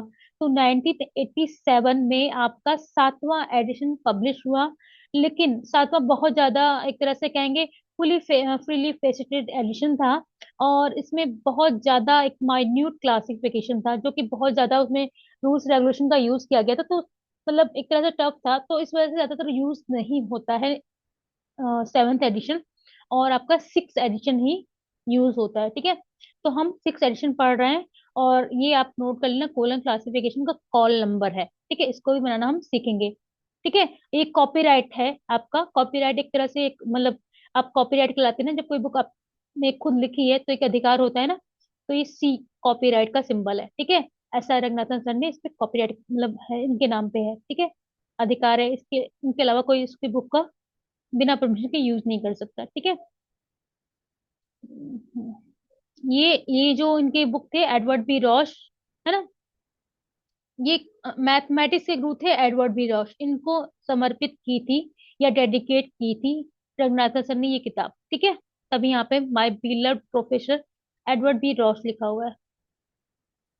ये आपका कंटेंट पेज है, और इसमें आपको इस तरह के मतलब पेज नंबर सीक्वेंस दिए होंगे। आपका पेज नंबर 1 है, मतलब पार्ट 1, पार्ट 2, पार्ट 3। तो ये आपका जो पार्ट 1 है ये रूल्स पार्ट है। इस रूल्स पार्ट को आप बुक से, जो कोर्स बुक है आपकी, वहां से पढ़ सकते हैं। मैंने अभी आपको दिखाया था ना कि मेन क्लासेस आपको मिल जाएंगी, ऑइसोलेट मिल जाएंगे, वहां पे फेसेट फॉर्मूला मिल जाएगा, क्लास नंबर मिल जाएगा, एकल की बात करें तो वो भी मिल जाएगा। ठीक है, फिर रिलेशन वगैरह भी मिल जाएगा। ठीक है, तो ये सारी चीजें आपकी थ्योरेटिकल पार्ट की बात करें तो वो आपको 104 और कुछ पार्ट थ्योरी 103 में भी मिल जाएगा, तो आप उसकी थ्योरी से भी पढ़ सकते हैं। मेन आपको जो इस्तेमाल करना है, जो आपको पढ़ना है प्रैक्टिकल पार्ट, वो पार्ट 2 है इस बुक का। ठीक है, ना कि थ्योरी। थ्योरी आपकी बुक हिंदी की किताब में मिल जाएगी। ठीक है, और पेज पार्ट 3 को भी नहीं पढ़ना, उसमें बने बनाए नंबर दे रखे हैं, और उसे क्लासिकल सेक्रेड किताब भी कहते हैं, schedule of classics and sacred book. तो कभी कभी इसके पार्ट्स पूछ लिए जाते हैं कि पार्ट 1 में क्या है। पार्ट 1 रूल है, पार्ट 2 आपका क्या है, शेड्यूल, और जो पार्ट 3 है वो schedule of classics and sacred book, यानी कि चरक संहिता हो गई या फिर आपके धर्मशास्त्र हो गए, है ना। तो वो सारे आपके बने बनाए नंबर वहां पर मिलते हैं। ठीक है, तो आपको कौन सा सेक्शन यूज करना है, इसमें कौन सा पार्ट यूज करना है, ये वाला। जब आपसे कहा जाएगा कि फिजिक्स की मेन क्लास निकालिए, तो आप 2.31 पेज खोलेंगे, ना कि 1.65। ठीक है, यहाँ पर टाइम आइसोलेट द्वारा हम टाइम को निकालते हैं 2.7 पे, और ये मेन क्लासेस दे रखे हैं 2.4 पे, जो कि सारी आपको लर्न करनी है। ठीक है, तो आप इस पेज को ओपन करेंगे जब आपसे बोला जाएगा, ना कि इसको। लेकिन अगर कहीं अटकते हैं, कभी प्रॉब्लम होती है कुछ, हमें मतलब कुछ ऐसा मतलब प्रॉब्लम आती है कि हमें रूल को देखना पड़ता है, तो उस कंडीशन में हम इसके जस्ट बगल में जो ये रूल पार्ट पे जाएंगे। समझ में आया या नहीं आया। ठीक है, ये रूल्स हैं, ये आपकी क्लासेस हैं जिसमें कि आपको नंबर सर्च करना पड़ेगा, एक शेड्यूल है एक तरह से, ठीक है। इसी तरह से आपका डीडीसी में भी होता है लगभग लगभग, ठीक है। और प्रीफेस टू ये प्रीफेस दे रखा है इसमें, ठीक है। क्या क्या चीजें इसमें दे रखी हैं वो सारे दे रखे हैं, ठीक है।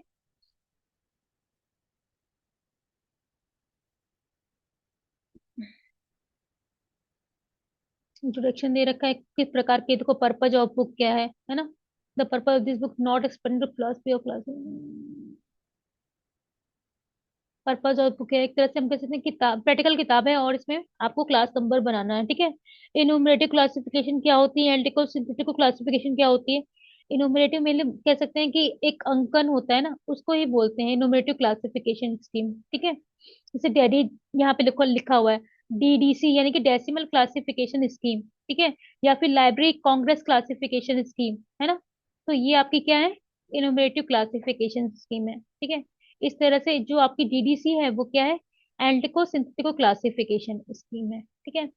और यहाँ पे मैकेनिकल एनालॉजी इसलिए दे रखा है क्योंकि ये जो, मतलब हम कह सकते हैं कि अगर इसका, ये किताब का सोच या आइडिया कैसे मतलब आया, तो ये मैकेनिको अपार्ट एक मतलब खिलौना टाइप का था, मतलब साइंटिफिक खिलौना था, जिसमें कि हम चीजों को तोड़ तोड़ के नई चीजें बनाते हैं। तो रंगनाथा सर ने जब लंदन में थे, तो इसको किसी टॉय शॉप पे देखा था, और उनके दिमाग में आया कि हम इस तरह की कोई क्लासिफिकेशन स्कीम बनाएंगे जिसमें कि हम अलग अलग चीजों को ऐड करके या हटा के हम नए सब्जेक्ट को बना सकें।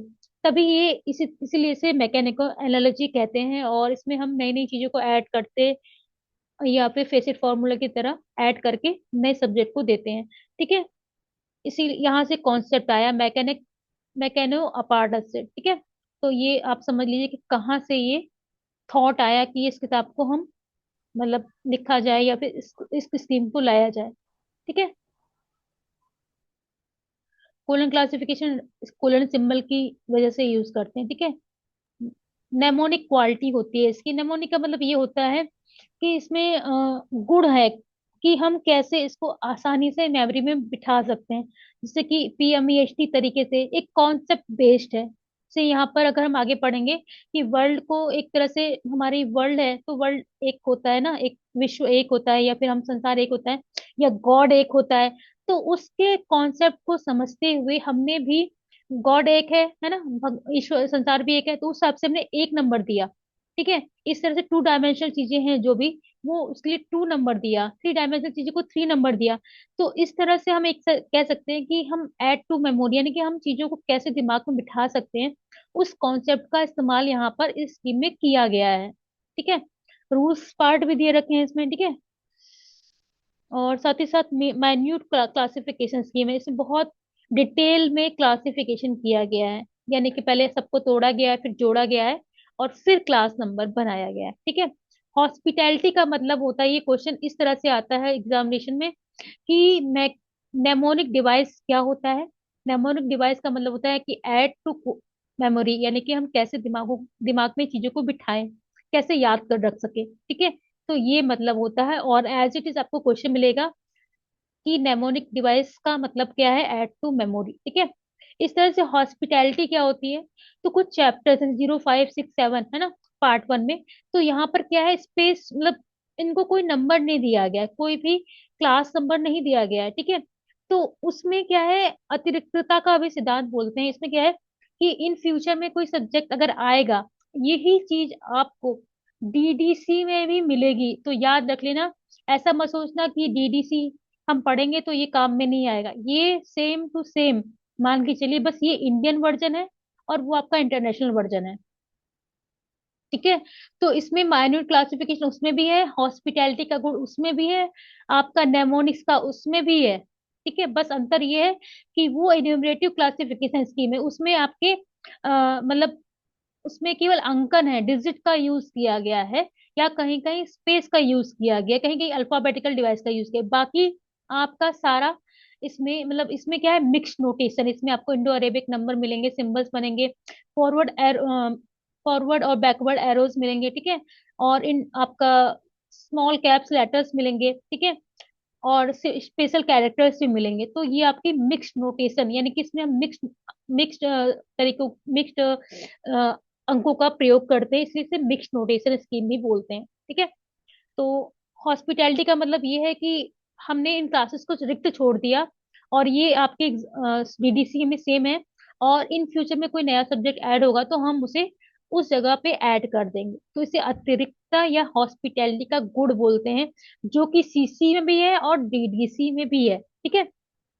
और ये नोटेशंस के बारे में दे रखा है, डेसिमल फ्रैक्शनल मतलब फॉर्म में हम इसे नोटेशन देते हैं।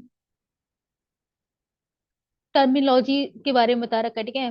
पार्ट्स एंड चैप्टर, पार्ट्स के बारे में रूल पार्ट में क्या दे रखा है, या शेड्यूल में क्या दे रखा है, या फिर आपके सेक्रेट बुक में क्या दे रखा है, उसके बारे में डिटेल बताया है, जो कि मैं आपको बता चुकी हूँ। रूल पार्ट में रूल के बारे में बता रखा है, और शेड्यूल में आपकी मेन क्लासेस है A to Z। देन आपकी जो सेक्रेट बुक है, क्लासिक्स एंड सेक्रेट बुक में, उसमें आपके बने बनाए नंबर दे रखे हैं, आप वहां से ले सकते हैं। ठीक है।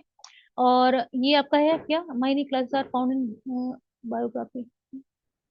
ओके, ये नंबर दे रखे हैं एग्जाम्पल के, कौन कौन से बुक्स आपको ऐसे एज इट इज आपको वहां पे मिल जाएंगे। ठीक है। और ये एनेक्सर है। एनेक्सर का मतलब ये होता है कि जो भी मॉडिफिकेशन आपकी किताब में दे रखे हैं, सपोज दैट ये 6 एडिशन है, 6 रिवाइज एडिशन है, तो जितने भी 6 प्रीवियस में मतलब दे रखे होंगे ना, तो इसमें जो भी मॉडिफिकेशन है ना, तो वो आपको यहाँ पर लिखे हुए हैं। और अगर आपको वो देखना है तो यहाँ पर सब कुछ लिखा हुआ है कि पार्ट 1 में आप पेज नंबर इस पे चले जाइए, रूल नंबर ये दे रखा है, और यहाँ पर ऑक्टिवाइजिंग डिजिट को हम अब एज प्रेजेंट हम सेक्टराइजिंग कहेंगे। हमने पूरी बुक को इतना चेंज करके हमने स्टार्टिंग में दे दिया कि ये चीजें आप जो किताब में दे रखी है वो हम ना पढ़कर हम यहाँ से पढ़ लेंगे उस चीज को। ठीक है। वो चैप्टर रूल नंबर प्रॉपर तरीके से दे रखा है। तो हमें अगर देखना है पार्ट 1 में पेज नंबर 15, रूल नंबर 20214 पे आपको ऑक्टोवाइजिंग डिजिट दिखाई देगा, तो उसकी जगह आपको उसको सेक्टराइजिंग पढ़ना है। ठीक है। तो इसी तरह से आपको अलग अलग तरीके से रूल दिखाई देंगे। तो ये रूल्स कुछ इंपॉर्टेंट है जो कि हम आपको बताएंगे। ज्यादातर वो पूछे जाते हैं फिजिकल फीचर्स के बारे में। जो भी आपको यहाँ देखेंगे ना, कभी पढ़ना तो आप डिटेल में पढ़ना यहाँ पे, कि कौन कौन से रूल किस पेज पे दे रखे हैं, उसको किससे रिप्लेस किया है, वो सारा यहाँ पर दे रखा है। ठीक है। तो यहाँ पर खासकर ये वाला जो रूल है, रूल्स वैली वगैरह हमने जो बताया था ना, जो ये वाले, यस, फिजिकल फीचर्स। ठीक है। तो ये वाले हम यूज करेंगे, ना कि वो चैप्टर जो हमें चैप्टर पे मिलेंगे 2.17 पे, जो इसके फिजिकल फीचर्स मिलेंगे, उसको इस्तेमाल ना करके हम इनको इस्तेमाल करेंगे। ठीक है। समझ में आ रहा है या नहीं आ रहा है, ये बताओ पहले। हम्म।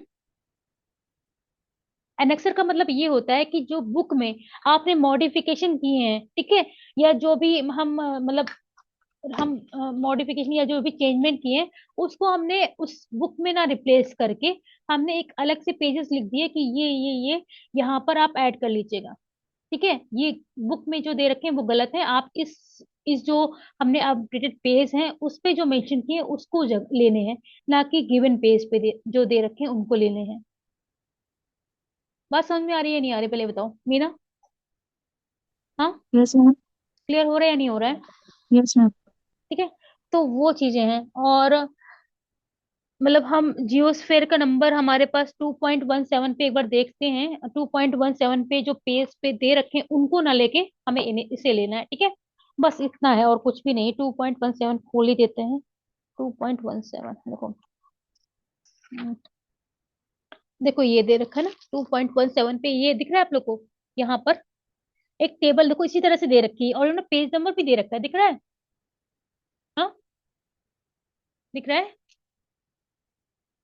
नहीं दिख रहा है? अरे नहीं दिख रहा है, देखो यहाँ पर 2.17 पे नहीं दिख रहा है आप लोगों को? मैंने जो पेज आपको बुक ओपन की है, ये नहीं दिख रहा है? इससे मैच नहीं कर रहा है वो? हम्म। हाँ बोलो, हाँ या ना, कुछ तो बोलो एटलीस्ट आप लोग। हाँ, दिख रहा है। है ना? तो यही सेम आपको यहाँ पर दिया हुआ है। आपको उस चैप्टर जो 2.17 पे दे रखा है उसको नहीं यूज करना। रिप्लेस लिखा हुआ है ना, replace section for 2, by the following, इसका मतलब तो यही होता है ना कि हम इसे रिप्लेस करेंगे जो कि इस पेज पे दे रखा है। समझ में आ रही है नहीं आ रही चीजें, है ना? तो ये सारे कुछ जो इम्पोर्टेंट फीचर्स हैं वो आपको मैं बता रही हूँ, सारे इम्पोर्टेंट नहीं है, ज्यादातर हम लोग जो यूज करते हैं वो मैं बता रही चल रही हूँ। ठीक है, क्योंकि ये स्कीम जो है थोड़ा कम इस्तेमाल होती है, इसलिए सारा हमें डिटेल में पढ़ने की नीड नहीं है। एटलीस्ट जो चीज बहुत ज्यादा यूज होती है वो मैं बता रही हूँ केवल, ठीक है? और ये भी यूज होता है समटाइम, ठीक है? मेन क्लासेस है 2.8 पेज पे दे रखी है, और इसे हमने रिप्लेस किया है ये सारे जो फील्ड दे रखे हैं उनसे। ठीक है, तो एनेक्सर का मतलब कभी कभी पूछ लेते हैं, और फॉरेन पॉलिसी वाला भी। ठीक है, इसको टिक कर लेना कि ये चैप्टर्स आपको यहाँ से देखने हैं, ना कि ये जो पेज दे रखे हैं यहाँ से। ठीक है, ये जो भी मैंने बताया था फीचर्स का, और ये वाला, ये बहुत ही इंपॉर्टेंट है। ठीक है, अब आते हैं पार्ट 1 पे, और ये आपके 5 लॉ है, और जो कि एक तरह से हम कहते हैं गोल्डन रूल ऑफ लाइब्रेरी है, ग्रंथालय संस्कृत में लिखे हुए हैं। ठीक है, कॉल नंबर मैंने पढ़ा दिया था, ऐसे कोई जरूरत नहीं बताने की, एक्सप्लेन करने की यहाँ पे। ठीक है, कॉल नंबर इसी में लिखा हुआ है, कॉल नंबर क्या होता है, और क्लास नंबर, बुक नंबर के बारे में लिखा हुआ है, क्लास नंबर क्या होता है, कैसे हम उसे बनाते हैं, वो सारी चीजें लिखी हुई है। ठीक है, और ये आपका, ये यहाँ पर दे रखे हैं स्टेप्स ऑफ क्लासिफिकेशन, जो कि मैंने आपको बता रही थी मैं। ठीक है, यही दे रखे हैं, ये भी यही सारी थ्योरी हम कह सकते हैं कि आपकी किताब में हिंदी फॉर्म में दी है। ठीक है, तो यही मैं स्टेप्स ऑफ क्लासिफिकेशन बता रही थी, ये 0 से लेके 8 तक होते हैं, इसीलिए हम इसे 9 स्टेप्स ऑफ क्लासिफिकेशन कहते हैं। आपको एक क्वेश्चन असाइनमेंट में मिल सकता है कि ये जो स्टेप्स ऑफ क्लासिफिकेशन है होते हैं, वो 0 to 8 है, या फिर 1 to 8 है ना, 1 to 9 है। क्योंकि आपका ये 0 से 8 है, इसीलिए हम लोग 0 को भी काउंट करेंगे, टोटल +8 + 0, तो हमारे 9 स्टेप्स ऑफ क्लासिफिकेशन कहलाते हैं। कोई 1 से 9 नहीं लेगा, तो इसे भी जरूर ध्यान रखिएगा। 0 इसलिए लेते हैं क्योंकि राव टाइटल को हम एज इट इज लिख देते हैं, तो वो स्टेप्स हमारा 0 स्टेप कहलाता है, क्योंकि हमने इसमें कुछ भी नहीं किया, इसीलिए वो स्टेप 0 कहलाता है। ठीक है, या फिर हम कह सकते हैं कि क्वेश्चन आता है कि कर्नल टाइटल में क्या होता है ना? कर्नल टाइटल में जो भी हमारा एक्सिलरी वर्ब होती है उन्हें उसे हम रिमूव करते हैं। ठीक है, तो ये सारे आपके क्वेश्चन पूछे जाते हैं एज इट इज, इसलिए मैं आपको बता रही हूँ। बुक नंबर क्या होता है, और आपका क्लास नंबर को हम क्लासिफाई करते हैं या क्लास नंबर देते हैं ना, इसीलिए यहाँ पर 9 स्टेप्स ऑफ क्लासिफिकेशन दे रखे हैं क्लास नंबर वाले चैप्टर में। समझ में आया? ठीक है, ये क्लासिफिकेशन के स्टेप्स हैं। ठीक है, सारे के सारे दे रखे हैं कि फॉरवर्ड और बैकवर्ड एरोस कौन कौन सिंबल्स यूज होते हैं, ये सारी चीजें दे रखी हैं। ठीक है, और ये आपका है ईयर, जब ये अकॉर्डिंग टू हम ईयर ऑफ पब्लिकेशन देते हैं ना, तो हम यहाँ से देते हैं। ठीक है,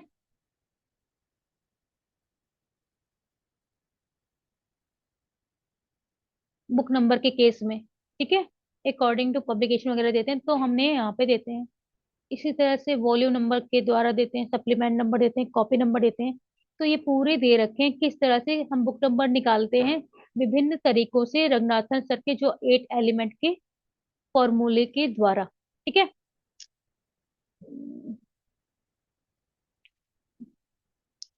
फोकस एंड फेसिट देते हैं, फेसिट फॉर्मूला के बारे में बताया हुआ है। ठीक है, फोकस सिंगुलर होता है और फेसिट प्लूरल होता है।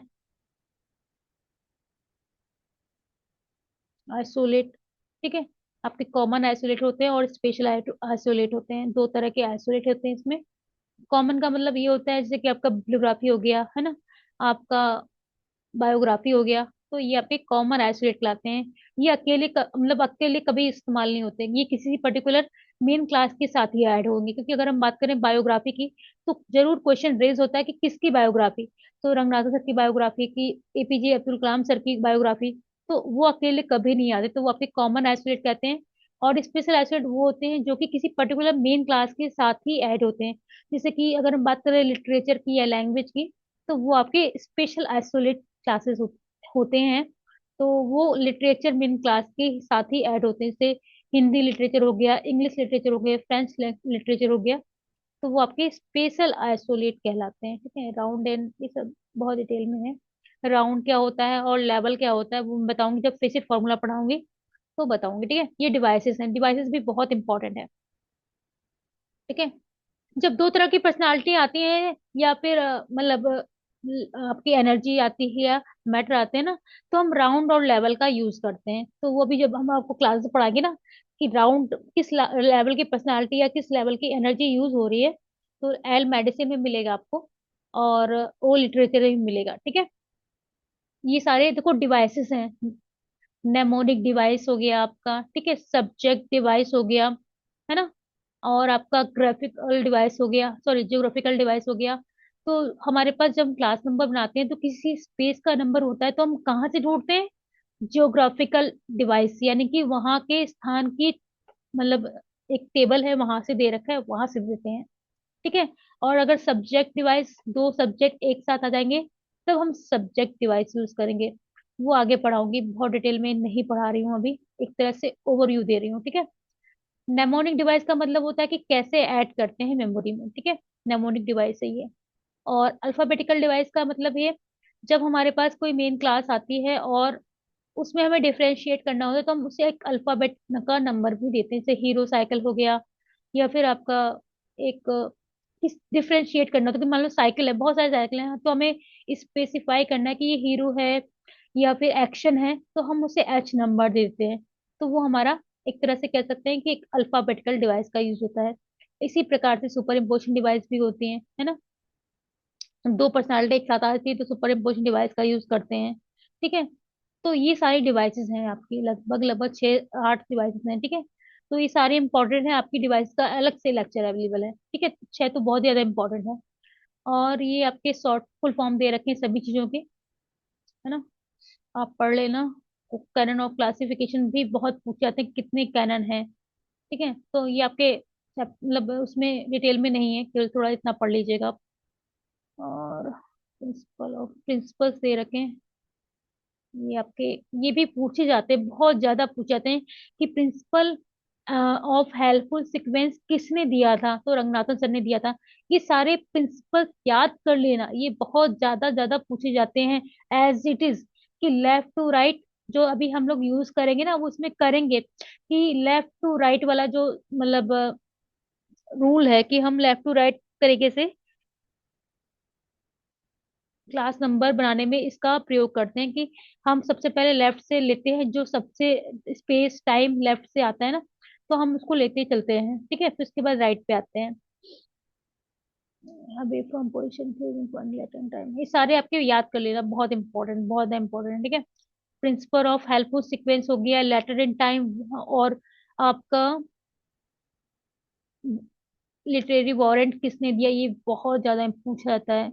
लिटरेरी वारंट हो गया, लेफ्ट टू राइट हो गया, लेटर इन इवेल्युएशन हो गया, है ना, वॉल पिक्चर सिद्धांत किसने दिया, ये सारे आपसे पूछे जाते हैं। देखो यहाँ पे basic basic principle, cow cow principle, act and action principle, ये सारे आपको बस डिटेल में नहीं पूछा जाएगा, ये पूछा जाएगा कि किसने दिया। ठीक है, या कोई एक आपको एग्जाम्पल भी देख के पूछ सकते हैं। ठीक है, ये मेन क्लासेस हैं,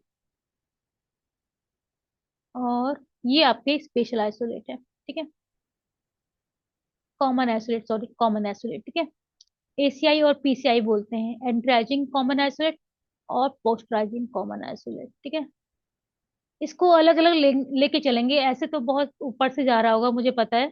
ठीक है, एक साथ पूरा चीज पढ़ा भी नहीं सकते। ठीक है, तो इसको हम अलग अलग लेके चलेंगे, उसके लिए परेशान मत होइए आप। ठीक है, केवल मैं बता रही हूँ कि बुक में क्या क्या चीजें हैं, एटलीस्ट आपको वो पता होनी चाहिए।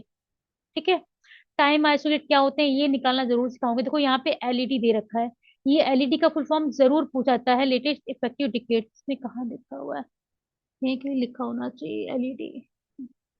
इफेक्टिव डिकेट्स तो लिखा है, लेटेस्ट कहाँ गया है इसमें, कहीं ना कहीं लिखा जरूर, हाँ ये लिखा है देखो, एलईडी। ठीक है, तो इसमें हम 1359 इसको ही लेते हैं, मतलब और डिजिट को ही लेते हैं। तो हमारा वहां पर कितना था, एन, एन कितना था, 3 था ना, हमारा 1933 में आया था, तो हमने 1933 को N3 ले लिया, लेटेस्ट इफेक्टिव डिकेट के अकॉर्डिंग।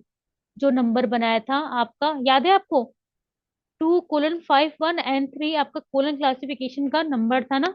तो हमने जो N3 कहाँ से लिया था, हमने यहीं से लिया था। ठीक है, 3 तो यहीं से लिया था, N कहाँ से लिया था वो मैं बताती हूँ आपको। ठीक है, वो मैं बताती हूँ। स्पेशल आइसोलेट ये है आपके, ठीक है, थोड़ा बता रही हूँ, अभी परेशान मत हो।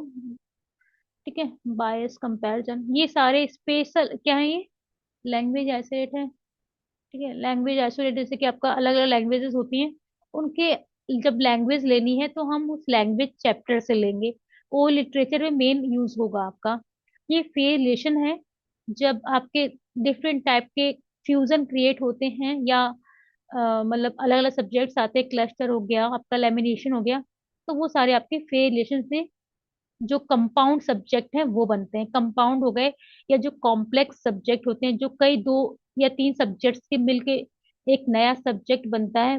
माइक्रोबायोलॉजी हो गया, रिसर्च आपका रिसर्च मैथोलॉजी हो गया, ठीक है, या फिर आपका ओशिनोग्राफी हो गया, ठीक है ना। तो ये सारे क्या है, आपके कॉम्प्लेक्स सब्जेक्ट कहलाते हैं। तो ये दो या दो से ज्यादा सब्जेक्ट को ऐड करके हम बनाते हैं।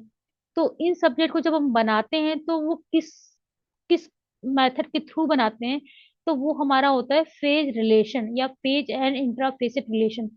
तो उसको हम पढ़ेंगे कैसे बनाते हैं, तो वो वन बाय वन पढ़ेंगे। तो ये सारे आपके देखो दे रखे हैं, इन्फ्लुएंसिंग डिफरेंस है ना, इंट्राफेसिक इंट्रा एरे, ये सारे आपके चैप्टर है जो कि आपको पढ़ने हैं, मैं बस उसको आपको बता रही हूँ। और अभी हम कैसे बनाते हैं और कैसे पहचानते हैं वो मैं आपको बताऊंगी। ठीक है, ये सारे मेन क्लासेस दे रखी हैं। ठीक है, जो जो जरूरी चीजें हैं किताब में वो आप कैसे पढ़ेंगे, मैं वो ओवरव्यू दे रही हूँ। ठीक है, आप परेशान मत हो, ये सारे मेन क्लासेस हैं कि टेक्नोलॉजी में क्या दे रखा है, ठीक है, या बायोलॉजी में कौन कौन सा ये फेसिट फॉर्मूला है, ठीक है, ये टर्म है, इसमें पी क्या है, ई क्या है, सेकंड पर्सनैलिटी कौन सी है, ये सारे दे रखे हैं आपको सभी चैप्टर्स में।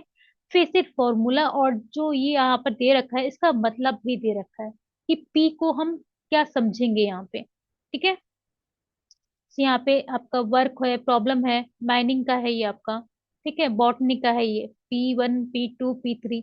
ठीक है, यहाँ पे तीन पर्सनालिटी दे रखी है, P P2 और P। ठीक है, आपका ये एग्रीकल्चर है, जोलॉजी है, ठीक है, ये आपका एनिमल हस्बेंड्री है। तो ये सारे चैप्टर्स हैं, सारे बेसिक फॉर्मूला दे रखे हैं यहाँ पर आपको। से ये है आपका एल मेडिसिन का, तो कि यहाँ ये पी है जो वो ऑर्गन है, ई है प्रॉब्लम है, यानी कि मान लिया कोई आपको बीमारी है तो वो प्रॉब्लम है। ठीक है, 2P क्या है आपका, डिजीज, सॉरी प्रॉब्लम और डिजीज भी दे रखी है। ठीक है, यहाँ पे कॉज ऑफ डिजीज। आपका 2E क्या है आपका, ये भी डिजीज है, तो इसमें डिजीज के भी अलग अलग टाइप के दे रखे हैं ना। तो ये यहाँ से आप लेंगे, पूरा इसमें बता रखा है कि 2P क्या है, ई आपका ई क्या है और पी क्या है, और कहाँ से आपको इसे लेना है। ठीक है, और इसको एक्सप्लेन भी कर रखा है यहाँ पे। ठीक है, ऑर्गन है, ये अलग अलग चैप्टर से छोड़, इसको हम स्किप करते हैं और सीधे मेन चैप्टर पे आते हैं। ठीक है, ये सारे चैप्टर्स दे रखे, 42 चैप्टर्स। 2.4 पेज पे हम आते हैं डायरेक्ट। ठीक है, 2.4,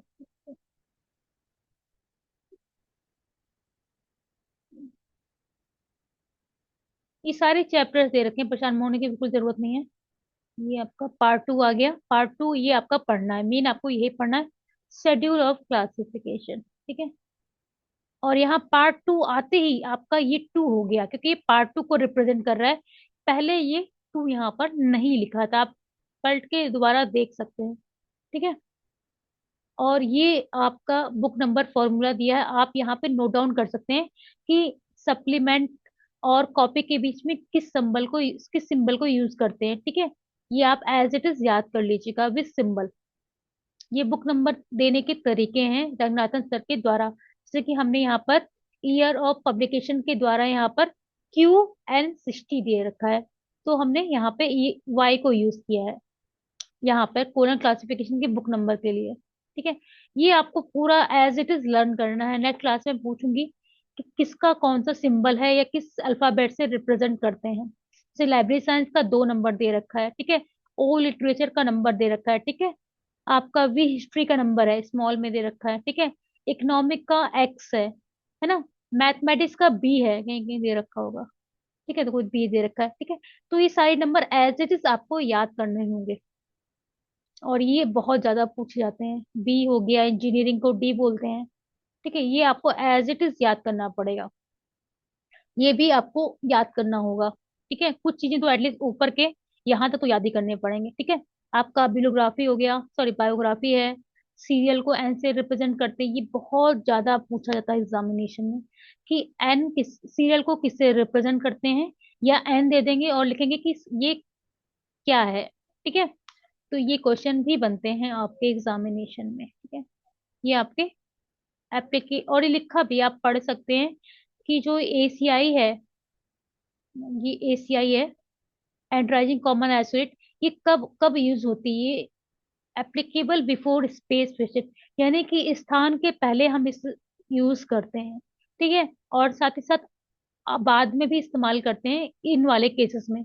ये वाले केसेस अगर आएंगे तो हम बाद में इस्तेमाल करेंगे, ये वाला केस जो आएगा। और applicable only after time face it, अगर ये वाला केस आएगा तो हम टाइम फेसिट के बाद इस्तेमाल करेंगे। तो अलग अलग केसेस भी दे रखे हैं कि एसीआई जो यूज होगा बिफोर स्पेस विजिट, अगर इस तरह की चीजें आती हैं तो हम पहले मतलब स्पेस विजिट के पहले इस्तेमाल करेंगे इन सब चीजों का। और अगर ये दो टर्म आते हैं तो ये आफ्टर स्पेस यूज किए जाएंगे। और अगर ये टर्म आते हैं आपके आपके प्रॉब्लम में, तो हम आफ्टर टाइम फेसेट यानी कि टाइम के बाद इसको यूज करेंगे, ठीक है। इसी तरह से पोस्ट राइजिंग कॉमन आइसोलेट भी लिखे हुए हैं यहाँ पर, ठीक है, कि कब कब यूज होते हैं। ये आपके स्पेस आइसोलेट के बाद यूज होते हैं या फिर पहले यूज होते हैं, वो सब यहाँ पे दिए होंगे आपके, ठीक है। और ये आपके टाइम आइसोलेट दे रखे हैं कि टाइम को निकालना है तो हम कैसे निकालेंगे। तो दो टाइम होते हैं आपके, टाइम 1 और टाइम 2। हम इसको निकालते हैं, अगर मान लो 19वीं शताब्दी दे रखी है, ठीक है, या 19वां हमारा प्रॉब्लम में आया। मुंशी मतलब कोई बुक लिखी कोलन क्लासिफिकेशन, है ना, by S R Ranganathan, by S R Ranganathan, born in who was born in 1939, suppose that ये लिखा है, हाँ, ठीक है। तो 1892 में हुए थे वैसे, लेकिन हम मान लो लिखा हमने कि मतलब 1933, ठीक है। तो जो ईयर होगा वो कैसे लिखेंगे हम, एन 1939 जो है वो किस सीरीज में आएगा। यहाँ पे आप देख पा रहे हैं एन, ये 1900 से लेके 1999 तक कोई भी ईयर आता है तो हम यहाँ से लेंगे। से 1933 है तो क्या लेंगे, एन और 33। एन जो है वो 1900 को रिप्रेजेंट कर रहा है, और जो रिमेनिंग 33 है उसको हम 33 उसके बाद एज इट इज लिख देते हैं। 1933 के लिए N33 आएगा, ठीक है। और अगर हम बात करें, जैसे हमारे कोड में लिखा है 60, 1960 में हमारा जो कोलन क्लासिफिकेशन का 6th एडिशन आया था, तो हमने क्या किया, एन और यहाँ पे 60, इसके बीच में ही तो आएगा 1960 जो है, इसी सीक्वेंस में आएगा एन वाली सीरीज में। और हमने एन 1900 को रिप्रेजेंट कर रहा है और सिंपली 60 को लिख दिया, तो हमारा 1960 बन जाएगा, ठीक है। और सपोज दैट हमें मान लो 2024 लिखना है, ठीक है। तो 2024 किस में आ रहा है आपके, टी में आ रहा है, सॉरी टी में नहीं आ रहा है, पी में आएगा, हाँ। तो पी को हमने पी लिखा, यानी कि 2000 को पी से रिप्रेजेंट कर रहे हैं, और 24 को 24 लिख दिया, तो ये हमारा 2024 है, ठीक है। इसी प्रकार से मान लो अगर हमारा 1200, केवल 1200 सेंचुरी 1200 मतलब कोई आया कि ईयर ऑफ 1200, ठीक है। तो हम क्या कैसे लिखेंगे, केवल सिंपल जी लिखेंगे। अगर 1201 आया है तो फिर हम G01 लिख देंगे। समझ में आ रही है या नहीं आ रही। अगर मान लो हमें बात करनी है winters of winters of two मतलब 2719, ठीक है, यानी कि 2719 की विंटर, ठीक है। तो हम कैसे लिखेंगे? सिंपल है, कुछ नहीं है। आपने यहाँ पर देखो, जो आपकी 2700 ईयर्स है वो किस सीरीज में आ रहा है, तो डब्ल्यू में आ रहा है, ठीक है। तो हम सिंपल डब्ल्यू लिखेंगे, और 19 बोला ना, 2719, ठीक है। तो W19, और इसके बाद कोलन देंगे, क्योंकि T2 के लिए हम कोलन का इस्तेमाल करते हैं। तो T2 लगाया, और हमने विंटर्स लिया N और 7, तो हमारा क्या बनेगा? W1919, और कोलन विंटर के लिए N7। समझ में आ रहा है या नहीं आ रहा है? अगर मान लो हम पूछ रहे हैं आप लोगों से कि मंगल, मान लो कि आपको 1595 का नंबर बनाना है, तो कैसे बनाओगे? बताओ। 1595 का नंबर बनाना है, कैसे बनाओगे? मनीषा बिष्ट बताओ, 1595 का नंबर कैसे बनाओगे? मनीषा बताइए आप मुझे। पहले, सबसे पहले तो सब सभी लोग कैमरे ऑन कर लीजिए। मनीषा का कैमरा ऑन नहीं है। मोहन ऑन भी नहीं है ऑन। मनीषा, नितिन, और मनीषा, आप, मोहन, मोहन जी आप कैमरा ऑन कीजिए। नितिन रौतेला आप भी कीजिए। रेखा भट्ट आप कीजिए। तेज प्रकाश, सभी लोग कैमरे ऑन कर लीजिए प्लीज, सभी लोग, है ना। और जिससे मैं पूछूंगी वो आंसर देगा। मैथ्यू, आप मुझे आंसर देंगे? हेलो मैथ्यू, अभी भी आपका कैमरा ऑन नहीं है, ना ही मनीष का कैमरा ऑन है। मैम मैं स्कूल में हूँ। आई एम इन द अच्छा, स्कूल। नितिन आपसे जी मैम। ओके, मोहन, नितिन कौन स्कूल में है? मैथ्यू, मोहन भट्ट यस कहाँ मैम। पे है? आप कौन स्कूल में है बता रहा था? मैम मैं बता रहा था स्कूल। मैथ्यू। सॉरी, नाम क्या बताया आपने? मैथ्यू। हाँ मैथ्यू, वही मैं कह रही हूँ आपसे, हाँ। और मोहन भट्ट कहाँ गए भाई? कैमरा ऑन कीजिए। रंजना चमोली कैमरा ऑन कीजिए, तुरंत कीजिए। रेखा भट्ट तुरंत कैमरा ऑन कीजिए। तेज प्रकाश, आप सभी लोग कैमरा ऑन कीजिए इमीडिएटली। रेखा, तेज प्रकाश तुरंत कैमरा ऑन कीजिए प्लीज। रेखा भट्ट अभी भी आपका कैमरा ऑन नहीं है। और तेज प्रकाश जी आप भी तुरंत कीजिए ऑन कैमरा।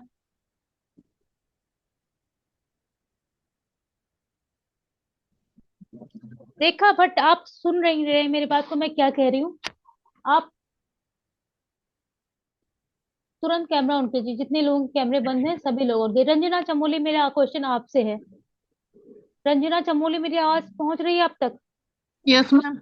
आपसे क्वेश्चन मेरा है कि आप मुझे बताएंगे 1997 नंबर हम कैसे लिखेंगे, टाइम आइसोलेट में कैसे लिखेंगे? 1997 को अगर हमें लिखना है, टाइम निकालना है, तो हम कैसे निकालेंगे बताइए आप मुझे।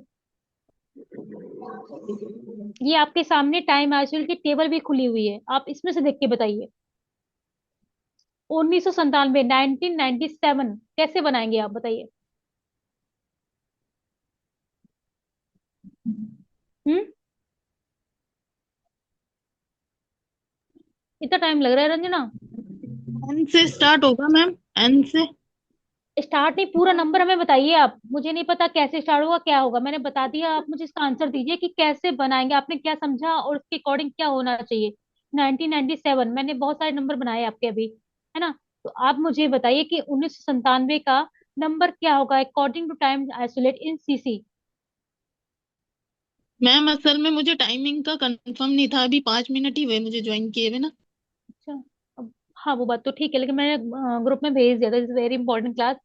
कोई बताना चाहेगा अपने मत से? प्रतुल पांडे, आप बहुत एक जगह बैठ जाइए, आप मुझे बताइए 1997 का नंबर क्या रहेगा, बनेगा कैसे? आप तो प्रेजेंट हैं बहुत समय से, आपका कैमरा भी कंटिन्यूअसली ऑन है।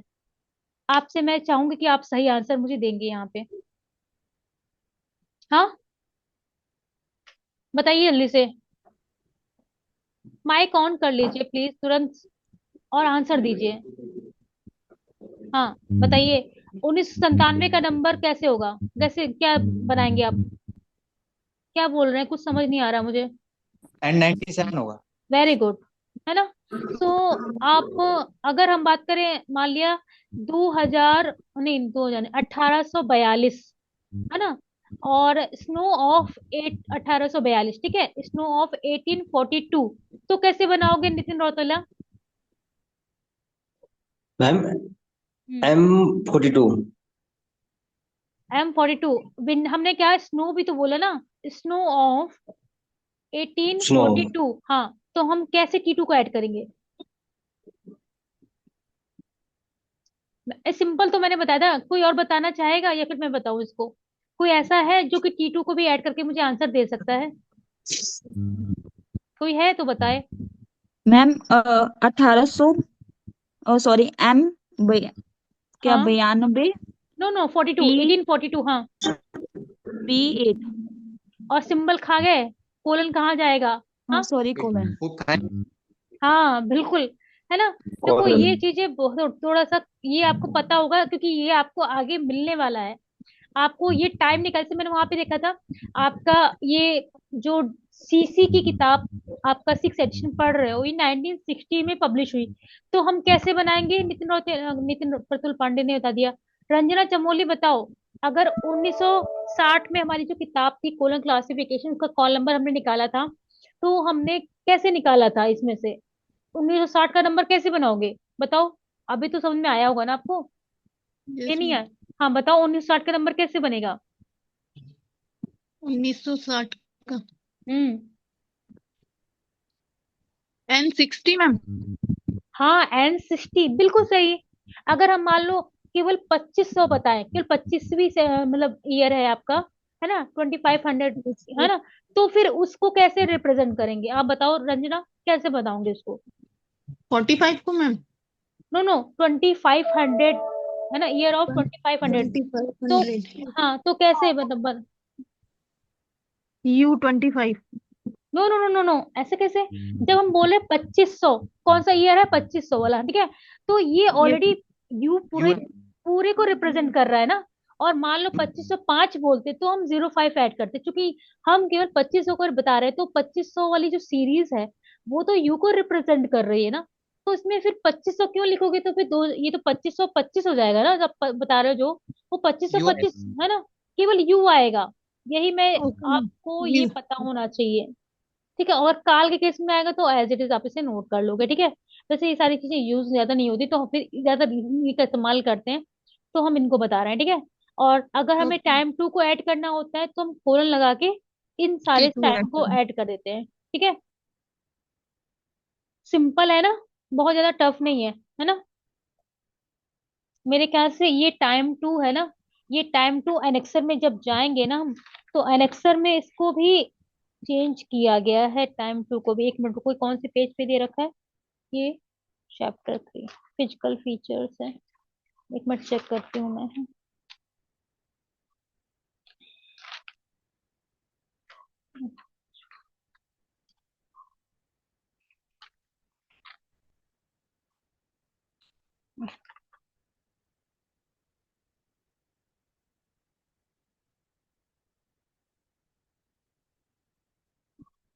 फीवर लेक है इसमें?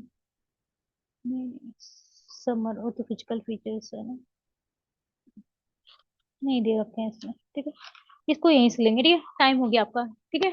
टाइम निकालना आ गया? किसी को ना आया हो तो पूछ लीजिए तुरंत ही, फिर हम आगे स्पेस निकालना सीखें।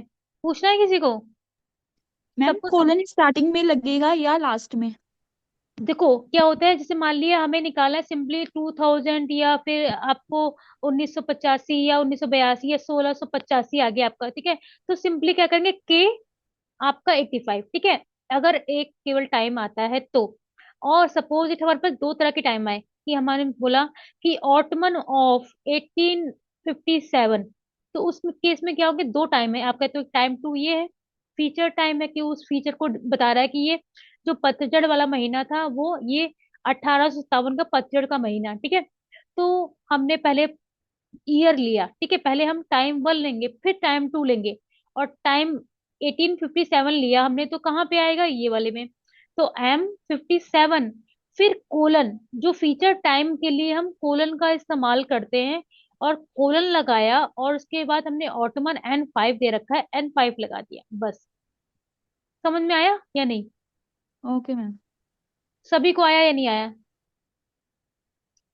Yes ma'am. सारिका क्लियर हो रहा है या नहीं हो रहा है आपका? सारिका, सारिका कैमरा जल्दी से ऑन कीजिए आप। अगली क्लासेस में सभी के कैमरे ऑन यस होंगे, तभी मैम। मैं समझ में आ रहा है, मैंने जो आपसे अभी डिस्कस कर रही हूँ, समझ में आया या नहीं आया? और सॉरी मैम, मैं अभी ज्वाइन हुई हूँ, मुझे अभी पता नहीं ज्वाइन चला किए क्लास जस्ट? हो रही है। अभी जस्ट ज्वाइन जी किया है? मैम। ओ माय गॉड, ये तो बहुत ही लास्ट होने वाला है सॉरी और मैम। अभी मैं देखो टाइम तो निकालना सॉरी मैम। सिखा रही हूँ, ठीक है?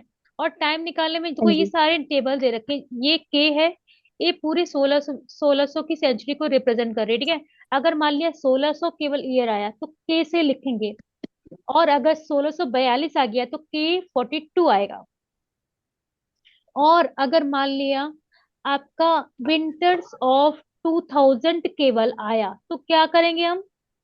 विंटर्स ऑफ 2000 के लिए कोई बताएगा मुझे क्या करेंगे हम? कोई आंसर देना चाहेगा अपने मन से? जल्दी बताओ। P colon hmm. N nine N very seven. Good, very good, बहुत अच्छी बात है। तो समझ में आया कैसे हुआ? देखो, यहाँ पर पी हमने लगाया क्योंकि ये हम बोल रहे हैं 2000, है ना? 2000, हाँ, विंटर्स ऑफ 2000 बोला हमने।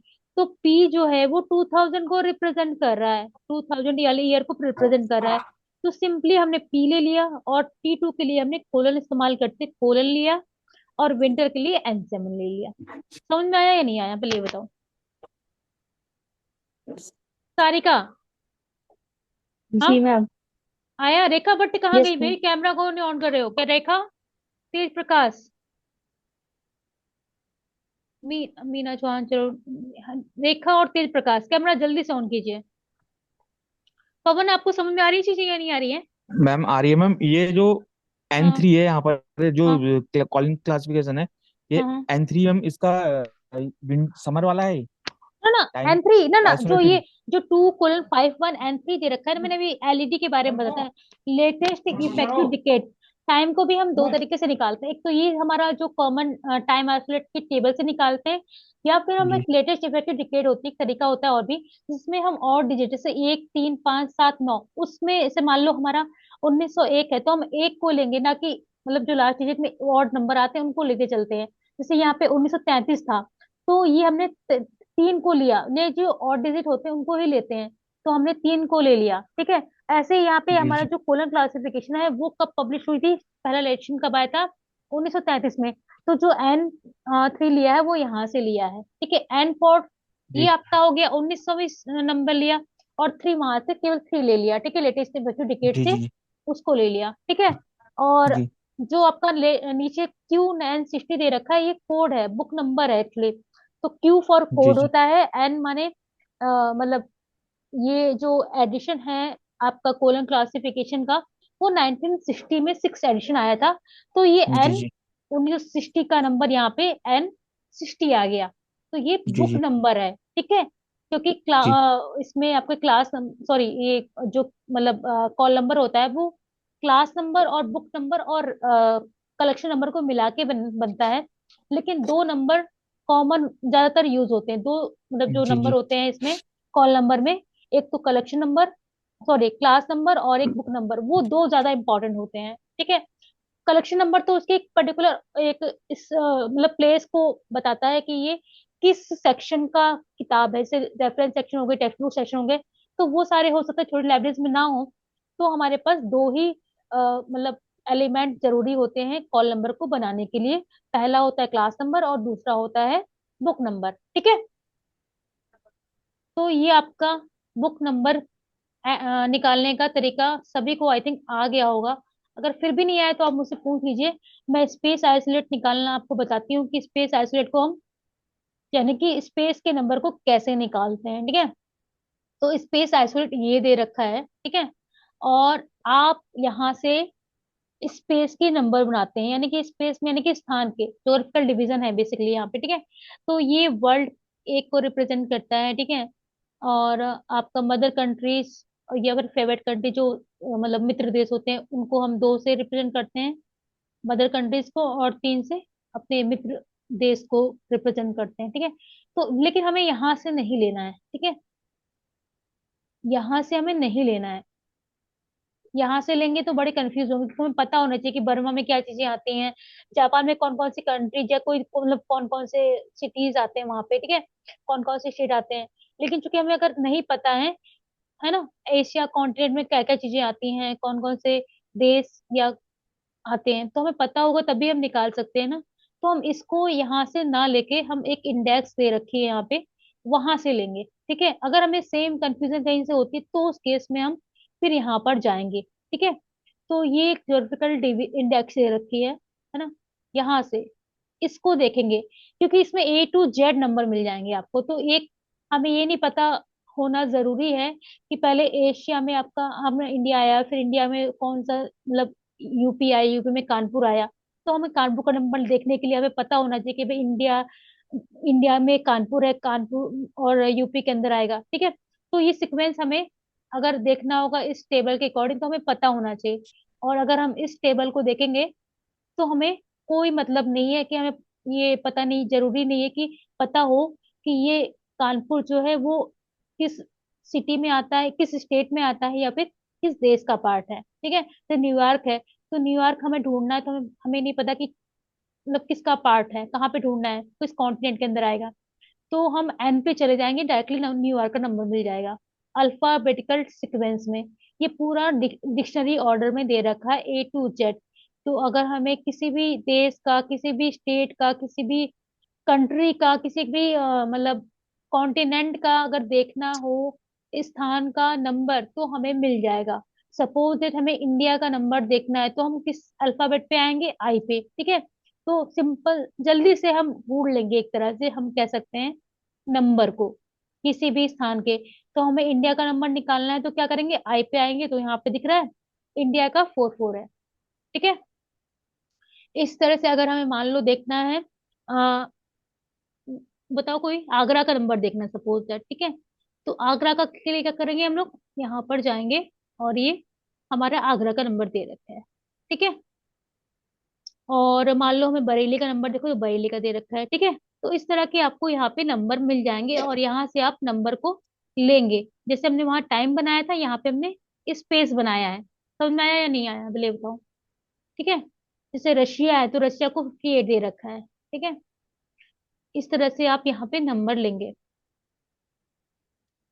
कोई डाउट है, बताओ।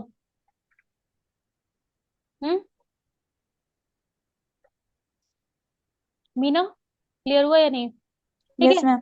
और ये लैंग्वेज आइसोलेट, जब हम लैंग्वेज को वाला मतलब पार्ट करेंगे ना, तो अगर हमें लैंग्वेज के नंबर निकालने हैं कि इटालियन लैंग्वेज में है कोई लिटरेचर, या कोई पोएट्री ग्रीक लैंग्वेज में है, तो हम उसको लैंग्वेज का नंबर ढूंढने के लिए लैंग्वेज आइसोलेट में जाएंगे। ये चैप्टर मैं इसलिए बता रही हूँ ताकि जब आपसे बोला जाए कि लैंग्वेज आइसोलेट में जाइए, तो आप किताब को ना पलटते रह जाएं, आप उस पर्टिकुलर चैप्टर पे जा सकें और कैसे से यूज करते हैं इस पर्टिकुलर टेबल को या इस पर्टिकुलर चैप्टर को, वो आपको पता हो, है ना। तब हमारा टाइम बचेगा जब हम क्लास नंबर को निकालेंगे। अदरवाइज फिर हमें इसी सिखाना पड़ेगा, फिर हम उस प्रॉब्लम पे जाएंगे तो हमें एक प्रॉब्लम को बनाने में काफी समय लगेगा। इसीलिए मैं आपको एक तरह से तैयार कर रही हूँ आपको प्रॉब्लम बनाने के लिए, कि आप कैसे प्रॉब्लम को बनाएंगे। ठीक है, तो ये लैंग्वेज आइसोलेट है। और अगर आपको उर्दू लिटरेचर का नंबर निकालना है, ठीक है, तो आप उर्दू का नंबर यहाँ से लेंगे, लिटरेचर तो आपका ओ में आ जाएगा। ठीक है, O 168, AO 168 हो जाएगा। ठीक है, तो अगर आपको ये मतलब ढूंढने में आसानी हो जाएगी, ढूंढ लोगे आप, तो आसानी से नंबर को फॉर्म कर सकते हो, नंबर क्लास नंबर बना सकते हो। ठीक है, तो मेरे ख्याल से आज के लिए इतना ही रखते हैं। और ये फेज रिलेशन है, जब मैं पढ़ाऊंगी फेज वाला तब आपको बताऊंगी। ये तरीके होते हैं इंट्रा एरे, इंट्रा फेसिट और आपका सब्जेक्ट, है ना, सब्जेक्ट फेस रिलेशन। ठीक है, तो आपका इंटर सब्जेक्ट होता है, इंट्रा फेसिट होता है और इंट्रा एरे होते हैं। ठीक है, तो इसको तो अलग से एक स्पेशल क्लास लेनी पड़ेगी। ये दो क्लासेस में अवेलेबल है, अगर आप वीडियो पे जाएंगे तो ये दो क्लासेस में अवेलेबल है, आप उससे भी देख सकते हैं। अदरवाइज हम इसकी क्लास लेंगे। ठीक है, ये मेन क्लास है जर्नेलिया की, इसके बाद आती है लाइब्रेरी साइंस की। और एक प्रॉब्लम हम इसमें केवल कर लेते हैं, जैसे कि मैंने बताया था आपको कोलन क्लासिफिकेशन का नंबर था 2:51 and 3। ठीक है, ये कहाँ से आया, आपने नोट करा था, मैंने आपसे नोट कराया था कि ये कोलन क्लासिफिकेशन का नंबर है 2:51 and 3। ओके, इसमें क्या है, कोलन क्लासिफिकेशन। ठीक है, हेलो। हाँ जी मैम। है ना। तो इसमें कुछ नहीं है, इसमें सबसे बड़ी बात तो ये ध्यान देने वाली है कि इसमें यहाँ पे I think colon classification published in 1960 लिख दो, ठीक है। को लिखा नहीं है लेकिन हो सकता है कोलन क्लासिफिकेशन, है ना। और ये पब्लिश्ड इन 1960, ठीक है। 1939, 33, ठीक है। तो ये कोलन क्लासिफिकेशन, तो कोलन का कोई मतलब सिंबल ही होता है, तो कोलन को हम कुछ नहीं कर सकते। तो क्लासिफिकेशन का नंबर हमें देखना है। क्लासिफिकेशन को हमने सबसे पहले, अगर हम बात करें, अगर इसका नंबर देना है तो हम क्या करते हैं कि इसे एक सीक्वेंस में लगाते हैं, ठीक है। तो हमने कोलन और क्लासिफिकेशन अलग अलग कर लिया, ठीक है। अब हमने लिख लिया कोलन क्या है और क्लासिफिकेशन। कोलन एक टाइटल ही एक तरह से है और सिंबल भी कह सकते हैं, है ना, एक पर्सनैलिटी भी कह सकते हैं। और ये क्लासिफिकेशन क्या है, आपकी एनर्जी है, क्योंकि मैंने एनर्जी में बताया था कि जब भी कोई काम होता है ना, या कोई भी एक्शन होता है, वो आपकी एनर्जी कहलाती है, ठीक है। तो ये एनर्जी में हम ढूंढेंगे भी। यहाँ पर आपको देखो पी दिख रहा होगा, ये फेसेट फॉर्मूला है, जो मैं आपको बता रही थी ना कि हम फेसेट फॉर्मूला में कैसे पुट करते हैं चीजों को, सीक्वेंस ऑफ मतलब जो स्टेप्स ऑफ क्लासिफिकेशन बता रही थी ना। तो ये फेसेट फॉर्मूला है। पहले हम मेन क्लास लिखते हैं, फिर पर्सनैलिटी आती है, फिर मैटर आता है, फिर एनर्जी आती है, फिर आपका ये आपकी सेकेंडरी पर्सनैलिटी है, 2P है, ठीक है। स्पेस और टाइम यहाँ पर नहीं लिखते, क्योंकि हम टाइम और स्पेस को टाइम आइसोलेट से टाइम को निकालते हैं और स्पेस आइसोलेट से स्पेस को निकालते हैं। तो यहाँ पर हम उनको नहीं लिखते हैं। किसी भी फेसेट फॉर्मूला में स्पेस और टाइम का जिक्र नहीं किया जाएगा, ठीक है। तो हमने क्या किया, यहाँ पे टू मेन क्लास है हमारी कोलन क्लासिफिकेशन की, टू मेन क्लास लिखी, ठीक है। और हमें क्लासिफिकेशन एनर्जी है, हम कहाँ पे देखेंगे, एनर्जी में, ये ई देख रखा है, ई फॉर एनर्जी। तो हमें जब एनर्जी की बात आएगी तो हम ई वाले टेबल में देखेंगे। यहाँ पर आपको क्लासिफिकेशन भी नंबर मिलेगा, आप बताइए कहाँ पे है, नजर आ रहा है किसी को? 5-1 दे रखा है सबसे ऊपर, ठीक है। तो यहाँ पर हमने 5-1 क्लासिफिकेशन का नंबर ले लिया, ठीक है। कोलन का मतलब तो सिंबल ही होता ही है। और ये चूंकि सब्जेक्ट है मेन लाइब्रेरी साइंस का, तो इसकी जो मेन क्लास है वो आपकी 2 है। तो हम क्या करेंगे, 2:5:1, और आपका ईयर ऑफ पब्लिकेशन ये है, इसलिए यहाँ पे मैं N3 ले लिया, ठीक है। डॉट लगा के दिया होगा आई थिंक वहां पे।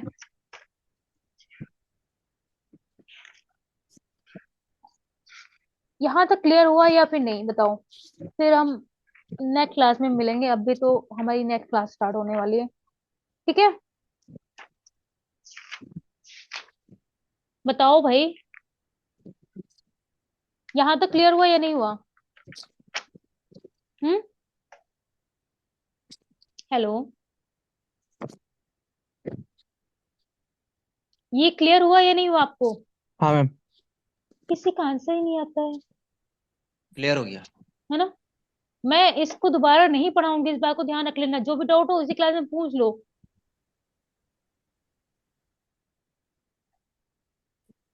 और जो भी प्रॉब्लम रहे आप मुझसे बता सकते हैं, लेकिन जब मैं आपसे कहूँ, आपसे रिप्लाई मांगू, तब आप मुझे एटलीस्ट रिप्लाई कीजिए, है ना। मुझे पता चले आप लोग सीख पा रहे हैं या कहीं प्रॉब्लम आ रही है ना। फिर जब मैं पूछती हूँ तब आप लोग को आंसर आते हैं, मुझे समझ नहीं आया, मैं अभी जुड़ा, ये सब सारी चीजें गुड आप आफ्टरनून इसमें। बहुत जल्दी कौन जुड़ा? प्रियंका मैम। जोशी, अभी जुड़े हो? जी मैम। गुड।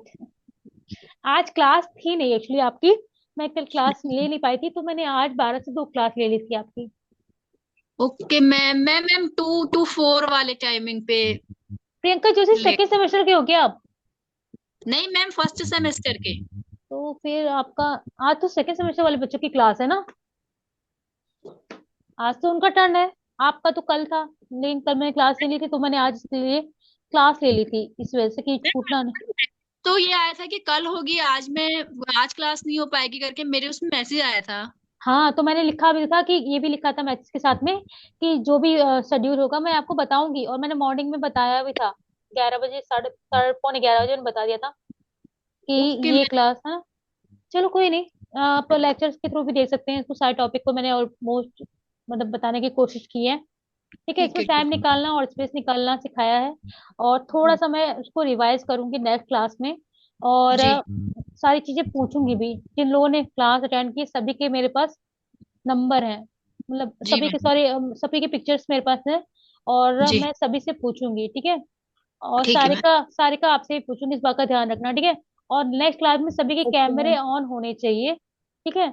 बहुत इमरजेंसी तभी आप ऑफ कीजिए, ताकि एटलीस्ट मुझे पता चले कि आप लोग क्या कर रहे हो, कितने लोग जी ध्यान दे रहे हैं या कितने लोग क्या कर रहे हैं, ठीक है। और उन सभी से मैं पूछूंगी, और इसकी क्विज भी रहेगी, ठीक है। और पीएमईएसटी को पढ़ाऊंगी और इसके प्रॉब्लम्स भी कराऊंगी नेक्स्ट क्लास में, ठीक है। तो आज के लिए इतना रखते हैं, क्योंकि मेरी नेक्स्ट क्लास है, ठीक है। तो मिलते हैं फिर हम मंडे को क्लास है ना आपकी अभी। Yes ma'am. तब तक आप कोशिश कीजिएगा टाइम निकालने का। मैं आपको होमवर्क भी दूंगी व्हाट्सएप में, ठीक है। आप उसे चेक कर लीजिएगा, थोड़ा टाइम और स्पेस के नंबर मैं दूंगी, आप उसको निकाल के देखिएगा कि आप कितने बना पा रहे हैं, स्पेस के नंबर और टाइम के नंबर, ठीक है। तो अभी के लिए इतना ही रखते हैं, थैंक यू क्लास, और मिलते हैं मंडे को, ओके। ठीक है। Okay, thank you ma'am. आज इतना नहीं था, ओके, थैंक यू क्लास।